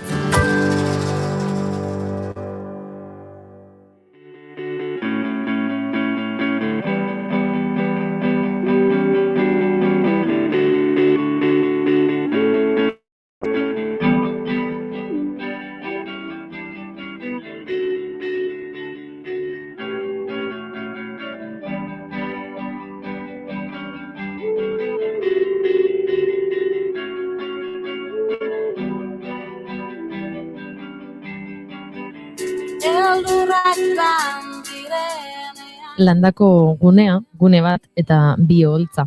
Musika etengabe eta publikoa gunearen alde batetik bestera, une batzuetan lasterketak ere ematen mugimenduak izaten dira gainera, batez ere talde gustukoena ikusteko lehen ilaran tokia hartu nahi baldin bada. 9 urtez ospatu den jaialdiak berriro ere ateak irekiko ditu otsailaren 21 eta 10. urtez ospatuko da 40 minuturok.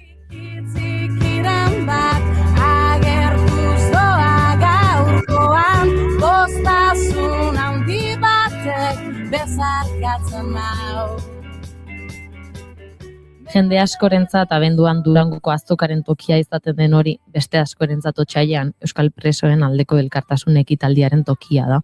Eta beraien agendan markatutako eguna izaten da. Goizetik hasi eta ordu txikiak arte musika taldeak bata bestearen atzetik jotzen entzuteko aukera izango da, besteak beste aurtengoan, Zea Maiz, Brigadeloko, Nasker, Ez eta Martela Sarte.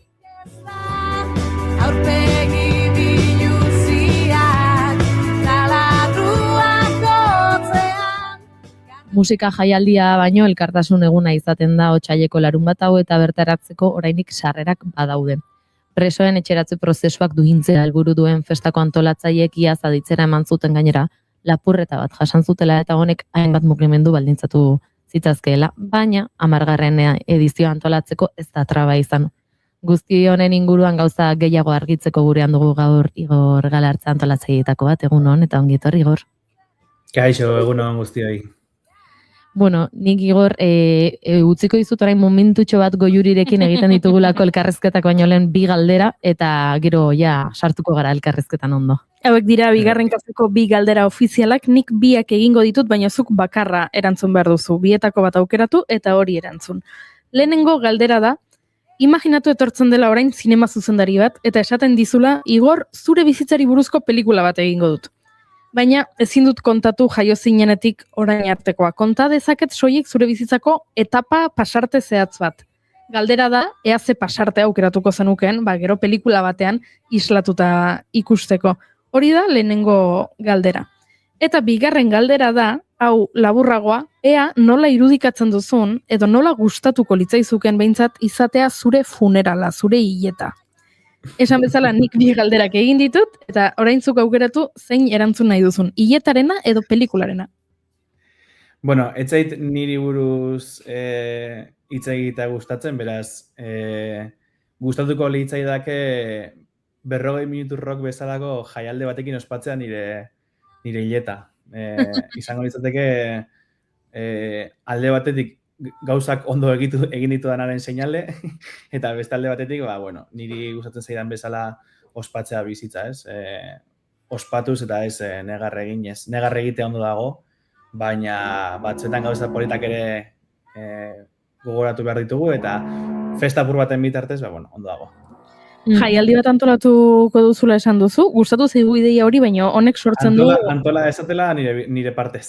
Nihilda hongo naiz. Beste norbaitek antola dezala, baina sarrera kobratuta edo sarrera doainik? Doainik. Dena elkartasunaren alde. Osando, zoragarri.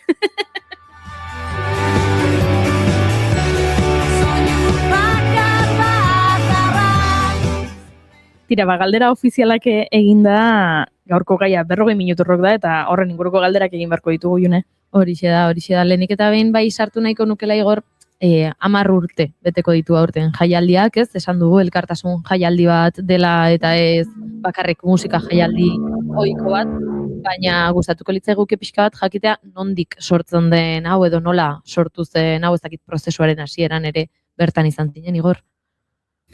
Nik nuen izan hasieran sormenean izateko aukera, egia da, aurretik beste belaunaldi bat edo beste talde bat egon zela, eta, apurka egin den aldaketa bat izan da, ez?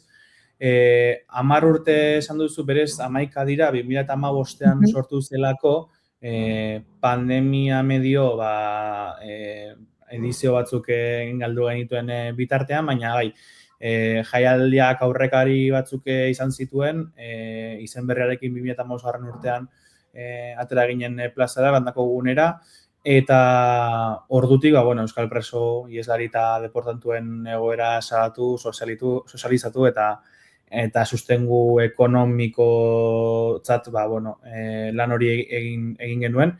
Eta indarrandearekin gatoz, 10. edizio honetan, nobedadekin, eta nuen izan sortea bertan egoteko, baina, 10.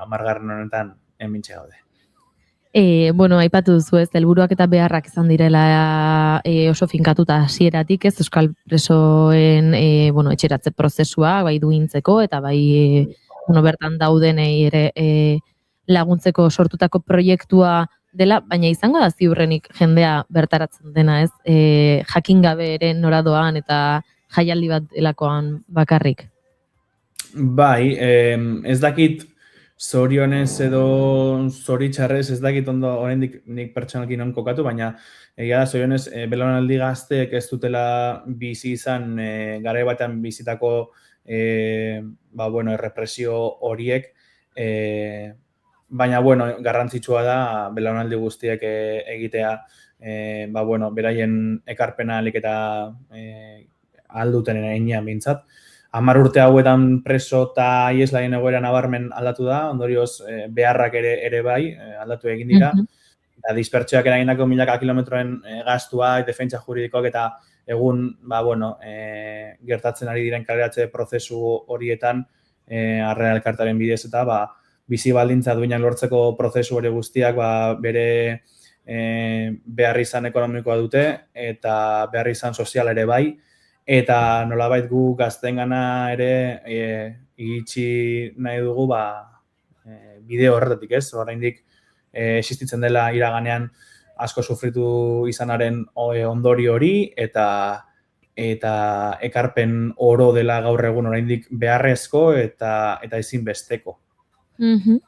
Eta kontuan hartuta ez, aipatu duzu ez badaudela belaunaldi berri hauek, agian ez dutenak jakingo ere izena nondik datorren, batzuk jakin badakigu, baina izango dira ez, 40 minutu horiek zer esan nahi dute?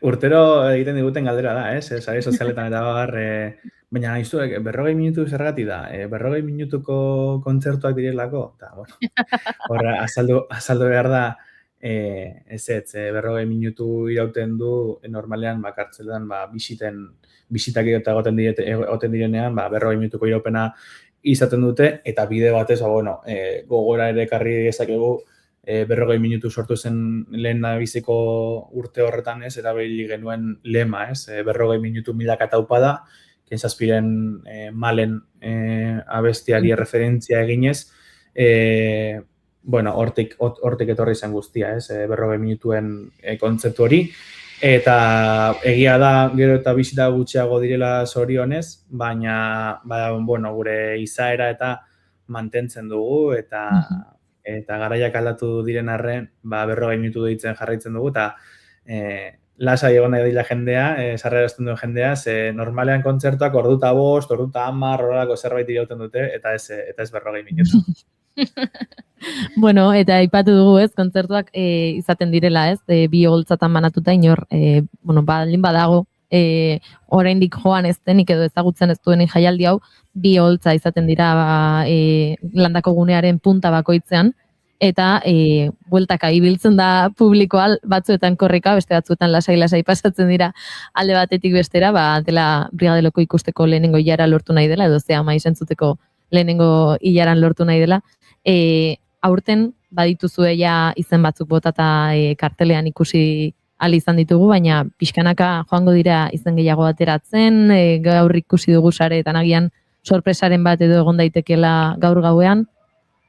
Bai, gerta daitezke, azkenean horrelako jaialdi bat antolatzerakoan, eta hau garrantzitsua esatea, elkartasun jaialdi bat garela, ez garela etekin ekonomiko bat propio ateratzeko sortutako jaialdi bat, eta horrek atzean dakar, lan bat, aurrelanketa bat, eta bidean 1000 esi gainditu behar ditugunak, edo 1000 harritxo bide bazterran utzi behar ditugunak. Eta, nobedaetako bat aurten izango da, bezperan, ostiralez, barikuan plateroenan Ruper Ordorikaren kontzertua izango dugula. Sorpresatxoren bat edo agian egongo da larun baterako, uste dut jendeak eskertuko duen sorpresatxo bat. Kokapenaz ari naiz. Orain arte jendeak ezagutu du holtza bi eta karpatxo bat, edo karpa bat. Ez? Eta, bueno, agian hortik etorriko da sorpresatxoa, eta badu lotura agian ostiraleko kokapenarekin. Eta horrez gain, etengabe ari gara, saiatzen jendearen gana alik eta gehien iristen, eta eguneratzen eta bai gure modua, ez? Lantalde, auzolanean edo egiten dugun lantalde bat gara, eta saiatzen gara gauzak tamainuan eta dugun indarran arabera egiten, eta uste dugu, adibidez, urte polita izan daitekela 10. hau, kamisetak edo delako horrek, plaza ateratzeko, eta nahi duenak, gure proiektu honen parte izan eta ekarpentxo hori ere egin, ondo baino hobeto, eta horixe, apurka gauzak diskretuki eta humiltasunez, baina ikusten dugu jendeak, erantzuten duela. Aurtengoa pixkanaka badoa aurreraka, hilabete falta da oraindik aurtengo hasteko, baina aipatut sarreran igor iaz eman zenutela ditzera lapurreta bat jasantzen utela, eta horrek baldintzatu zuela zuen bai helburuetako batzuk edo zer gertatu zen, eta izan zenuten beste bide bat lortzeko aukera ere, ez da?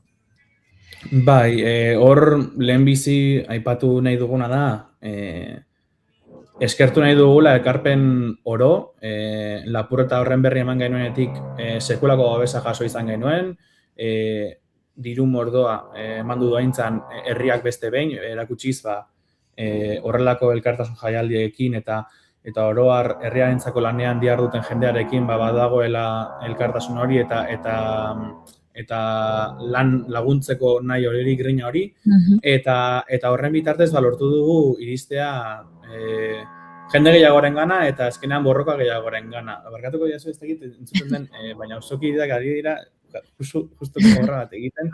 Auzolana, ez? Auzolana hori ere bada. Ez, eta hain zuzen ere hori. Errealitate horixe da, Igor, aizo. Bai, hau da, auzolana egunera. Eta ez, baina egia da, ez? Azkenean guretzako kolpe latza izan zen hori, ekonomikoki batez ere, eta horren berri eman genuenean, herriak nola erantzun zuen ikustea, gure aldetik beste behin zorretan geratzeko moduan gaude herriarekin, eta alde horretik, saiatuko gara jendeari ere alik eta erantzun honen ematen, eta beraiek eman diguten ere gure aldugun einetik ematen, bueltan.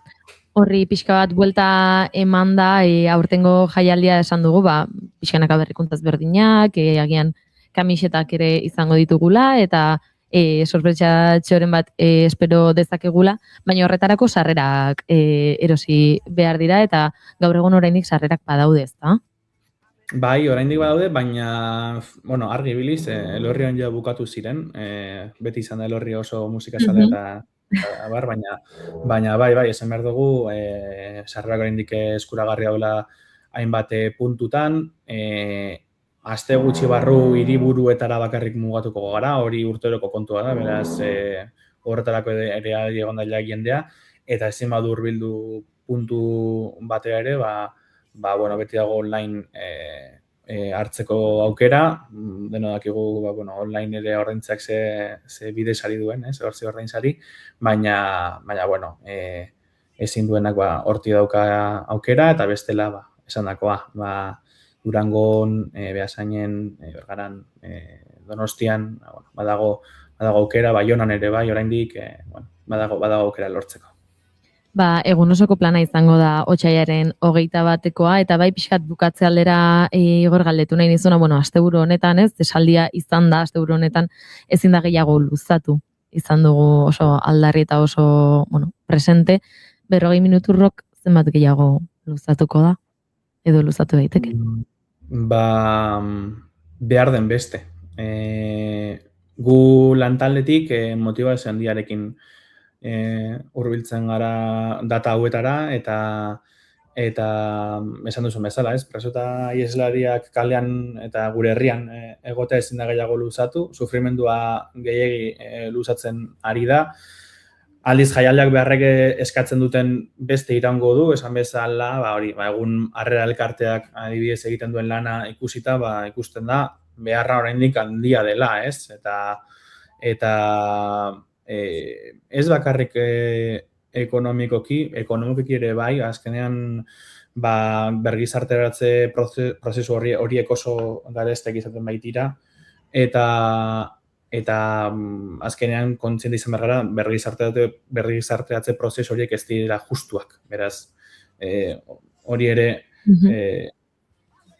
kontuan izan behar dugu. Orduan, ez ekonomikoki bakarrik baizik eta sozialki ere oso garrantzitsua da, lehen esan duguna, ez? Oraingo belaunaldiak lehen zer batzuk sufritu zen eta hori guztia ezagutzea eta memoria hori barneratuta izatea oso garrantzitsua da eta guk ere horretan laguntzen dugu eta gehiago lagundu badezakegu, horretan jarraituko dugu.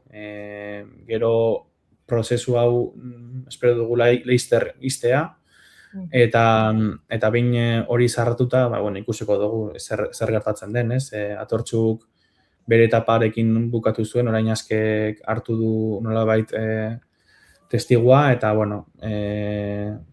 guk ere guretik egingo dugu, agian posturte barru beste realitate bat bizi dugu, oxala ez, baina momentuz uste dut behar dugula 40 minutu bezalako jaialdi bat.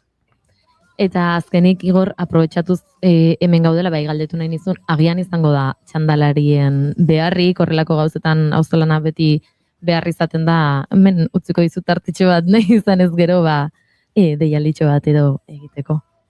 Bai, urtero da beharrezkoa txandalarien lana, voluntario datorren hori gure eskerra egas nirego aldez aurretik, azkenengo 11 urte hauetan voluntario etorri den jente horri, lehenbizi eskerrak, eta errepikatu gura badu oso ondo etorria dela, saiatzen gara voluntarioak zaintzen, badakigulako herri honen euskarri eta oinarri ezinbesteko bat dela, ezinbestekoena espada, eta animatzen dugu aurretik egin duena zein oraindik egin ez duen hori gugana hurbiltzea, inongo arazorik gabe txanda bate egin nahi duela esan dezala, eta guk beso zabalik hartuko dugu. Egia da, sortez edo zorionez, azken urte batzuetan, igual agian bateren bat geratu dela txanda egin gabe, baina horrek ez du esan nahi lanik ez dagoenik.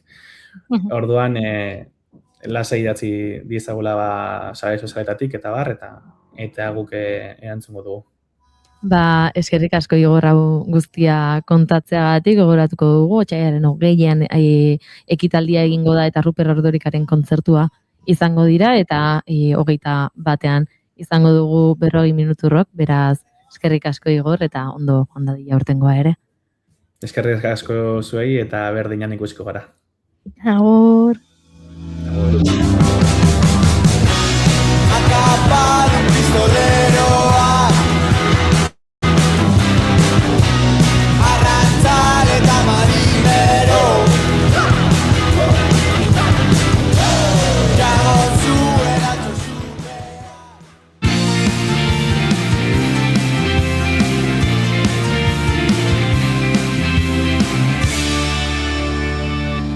Bigarrenak ez direlako beti okerragoak, Bigarren kafea.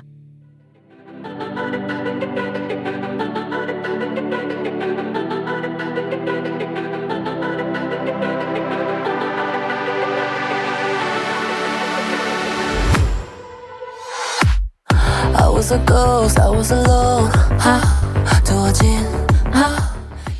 Aipatu dizugu lehenago, bart ospatu dituztela urtarriaren 11ko gauean urrezko globoak estatu batuetan, Los Angelesen, bertan izan dituztela telesaiak, saritzen dituztela pelikulak, eta urten lehenengo aldiz baita podcastak ere, naiz eta guk egiten ditugunak ez dituzten saritu. Now that's how but that's your stage. I'm done.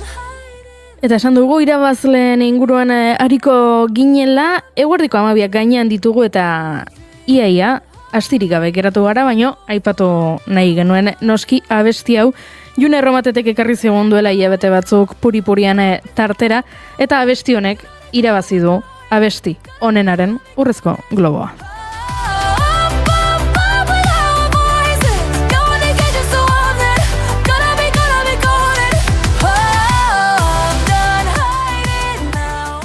Izendapenen artean zeuden Miley Cyrusek Avatar pelikularako egindako kanta, Wicked pelikulako beste bi bat, Ariana Granderen eta bestea Cynthia Erivorena.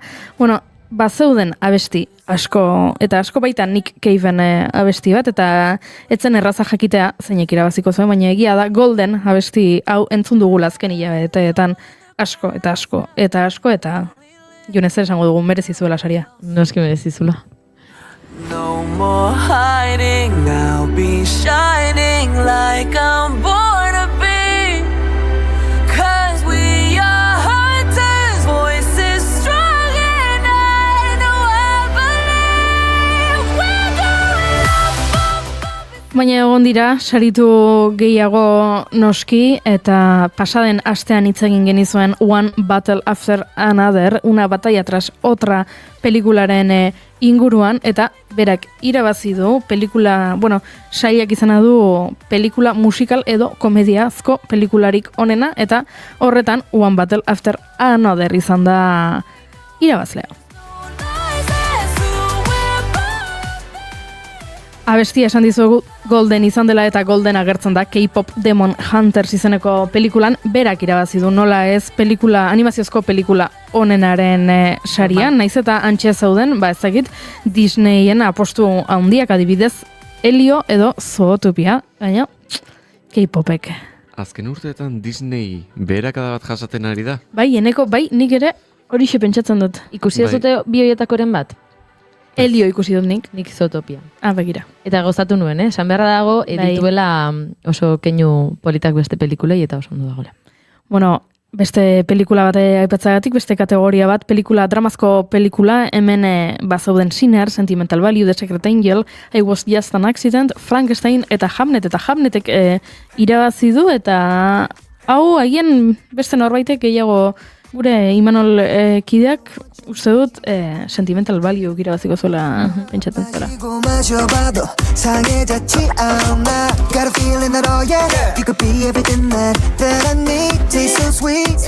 Hamnetek irabazi zuen esan bezala dramazko pelikula honenaren saria, eta emakumezko aktore honenaren saria Hamneteko Jessie Buckleyk eraman zuen, hemen ere izan potente ugari izendapenetan, baino zorionak Jessie sekulako lana eginda, eta gizonen artean, dramazko pelikula batean aktore honena, Wagner Mourak The Secret Agenten gatik, berak irabazi zuen. Baina, aktore gehiago sarituak izan dira noski, Ross Byrnek If I Had Legs, I'd Kick You rengatik irabazi zuen, eta Timothy Chalametek Marty Supreme pelikularen gatiko. Oraindik ez dugu aipatu Marty Supreme pelikula, baino... Ez, ni haitu naiz pixka bat irakurtzen, eta, itxura ona dauka. Eta kritikak ere, oraingoz oso ona jaso ditu.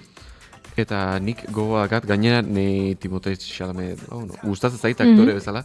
Adibidez, pasaren urtean Akomplitak non pelikulan egin zuen lana ba. Niri gustatu zitzen, eta nik personalki gogoakat.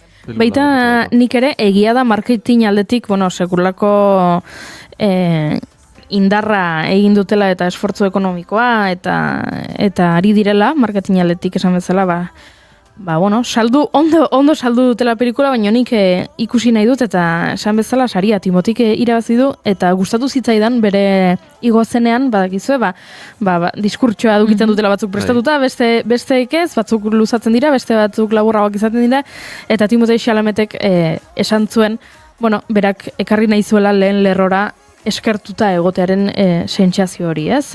Bera oso eskertuta zegoela, eta egiten duela esfortzu bat, sentsazio hori elikatzeko eta kontziente izateko bizitzan dituen gauza honetaz, ze aipatu zuen aurreko urteetan izendapenak lortu dituela eta saririk ez duela eraman etxera, eta albidetu diona etxera triste ez joatea izan dela, eskertuta sentitzen zelako, eta aurreko urteetan ez duela irabazi, baina hala ere, ohore bat dela berarentzat han egotea, eta lan egita horrelako aktoreekin, eta horrek eman diola nolabaiteko indarra, baina aipatzen zen baita ere, egia dela orain berarentzat denak zentzu gehiago hartzen zuela, ez? Ja behin saria lortuta, aurreko urteetako ez dakit, galtze horiek ez direla hain galera. Birds don't just fly, they fall down and get up.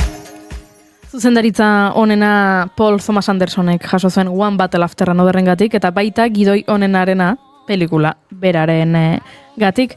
Musikaz aritu gara, bestietaz aritu gara, baina ipatu nahi nizuen telebista baita ere, ze Oscar sariek soilik pelikulak saritzen dituzte, eta Aurrezko Globoek pelikulak, telesaiak, eta esan bezala urten lehenengo aldiz podcastak, eta telesaietan The Pit telesaia arrakasta izan du, ospitale batean bueltan gertatzen da.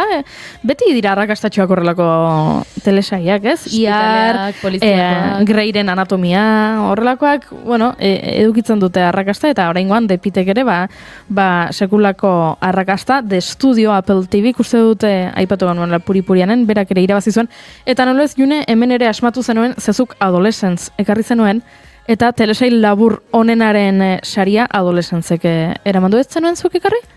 Imanolek ekarriko zen orduan, pentsatzen nuen nik ikusi nuela, baina Imanolek ekarri zuela, esango nuke Imanolek ekarri zuela, baina telesaia ona dela eta pixka bat gorputz txarrarekin uzten zaituela, beraz ondo egindako telesailua da. Sari ugari eta denak ezin izango ditugu aipatu, baina adolescentz gogoan izango duzue, telesail laburra hau Netflixeko hauste dute dela, bera, oinarritzen dela badagoela mutil gazte bat, eta mutil gazte horrek egin duela zerbait, susmo hori dagoela, eta, bere inguruak nola erreakzionatzen duen, eta, horrelako kontutxoak lantzen dituela oso eta, batez ere azpimarragarria izan zen grabatzeko modua ere, ez? Hori da. Dena plano sekuentzia batean grabatuta dagoenaren sentsazioa egiten duen, grabatuta dagoen telesail dela, eta esango nuke umeak ez duela inoiz lehenago ezer grabatu, ez? Uste dut bere lehenaldia zela. Bere lehenengoa zela, eta denak baita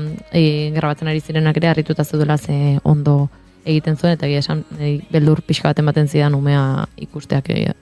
Beraiek, segulako arrakasta izan du, Stephen Grahamek irabazi zuen adolescentzen gatik, emakumen artean Erin Dohertyk baita ere, taldeko aktoren artean Owen Cooperrek. Baita ere denak adolescentze telesailekoak, eraz? Pozpozik amaituko zuten gaua ziurrenik. Baina, aipatu nahi nuen nik podcastarena, zebitxe iruditu zait nola gehitu duten kategoria hau, ez da existitu orain arte, eta, podcastak iritsi zirenean, ez dakit, nik uste dut Hollywooden behintzat ez zuela inork pentsatu, gau eta Hollywoodeko izarran dien gau batean podcasten inguruan arituko zirela, ez da? Baina gehitu dute kategoria hau, eta antxe egon dira hainbat izendatu, eta azkenean irabazi du Good Hang with Amy Poehler podcastak. Amy Poehler aktorea da, gehien bat umorea egiten ezagutu dugu, Parks and Recreationen, Saturday Night Live-en, pelikula eta telesail ugari egin ditu beti komedia girotik gehien bat, eta berak podcast bat badu, elkarrizketatzen ditu aktore ospetsuak. Gehien bat aktoreak, baina pertsona ospetsuak elkarrizketatzen ditu, eta berak irabazi du podcast onenaren saria. Bitxia iruditu zait, nola lekutxo bat egin dioten formatu honi sari hauetan. Horrek esan nahi du, indarra badutela. Baina nire ustez agian podcastak gehiago funtzionatuko luke Grammy sari batzuetan edo. Nik ere. Musika sarietan. Zenik hemen ikusten dut pixkat, ondo, baina... Lekuzkanpo agian. Hori da, lekuzkanpo ikusten dut. Zinema eta serien arten, eta nik gehiago ikusten dut, Grammy batzuetan, MTV Awards batzuetan, edo bizalako audiozko Arrazoi. sari batzuetan. Baliteke, niri ere bitxia egin zitzaidan, iruditu zitzaidan pixka bat arrara, baina egia da urrezko globoek ere, saritzen dituztela nolabait, agian berritzaileak diren beste gauza batzuk baita ere, zeuzeut, saritzen dutela baita ere, telebista bidez eskainitako stand-up emanaldi onena, ezta? Eta hori ere, berez, ez da telesail bat, ez da pelikula bat, baina lekua egiten diote komediari zentzu horretan baita ere, beraz. Nik uste dut horrelako sari banaketek ere behar dituztela berrikuntzak txertatu pixka bat, jarraitzeko oihartzun bat izaten, ze azkenean urtero banatzen dira, urtero askotan aurpegi berberak ikusten ditugu, ez? Aktore famatu asko behin eta berriz, antxe zegoen atzo Leonardo DiCaprio, antxe zegoen Julia Roberts, ez? Urtero ikusten ditugun pertsonak dira, eta, haizu podcastgintza saritzea guretzako beti izango da ona, ze guri gustatzen zaigu formatu hau, haizu. Egunen batean haien, irabaziko dugu urrezko globoren bat. Ez da gure helburua, entzule? Guk nahiago, hemen, zuek gure podcastak entzute eta horrekin konformatzen gara, baina, haizu, sariren bat, haian... Ondo legoke. Haian, ospatzeko arrazoia emango liguke, eta gizu, guri ospatze asko gustatzen zaigula, baina orain, agur esan behar dizuegu, ze iritsi dira, eguerdiko, 12, agur!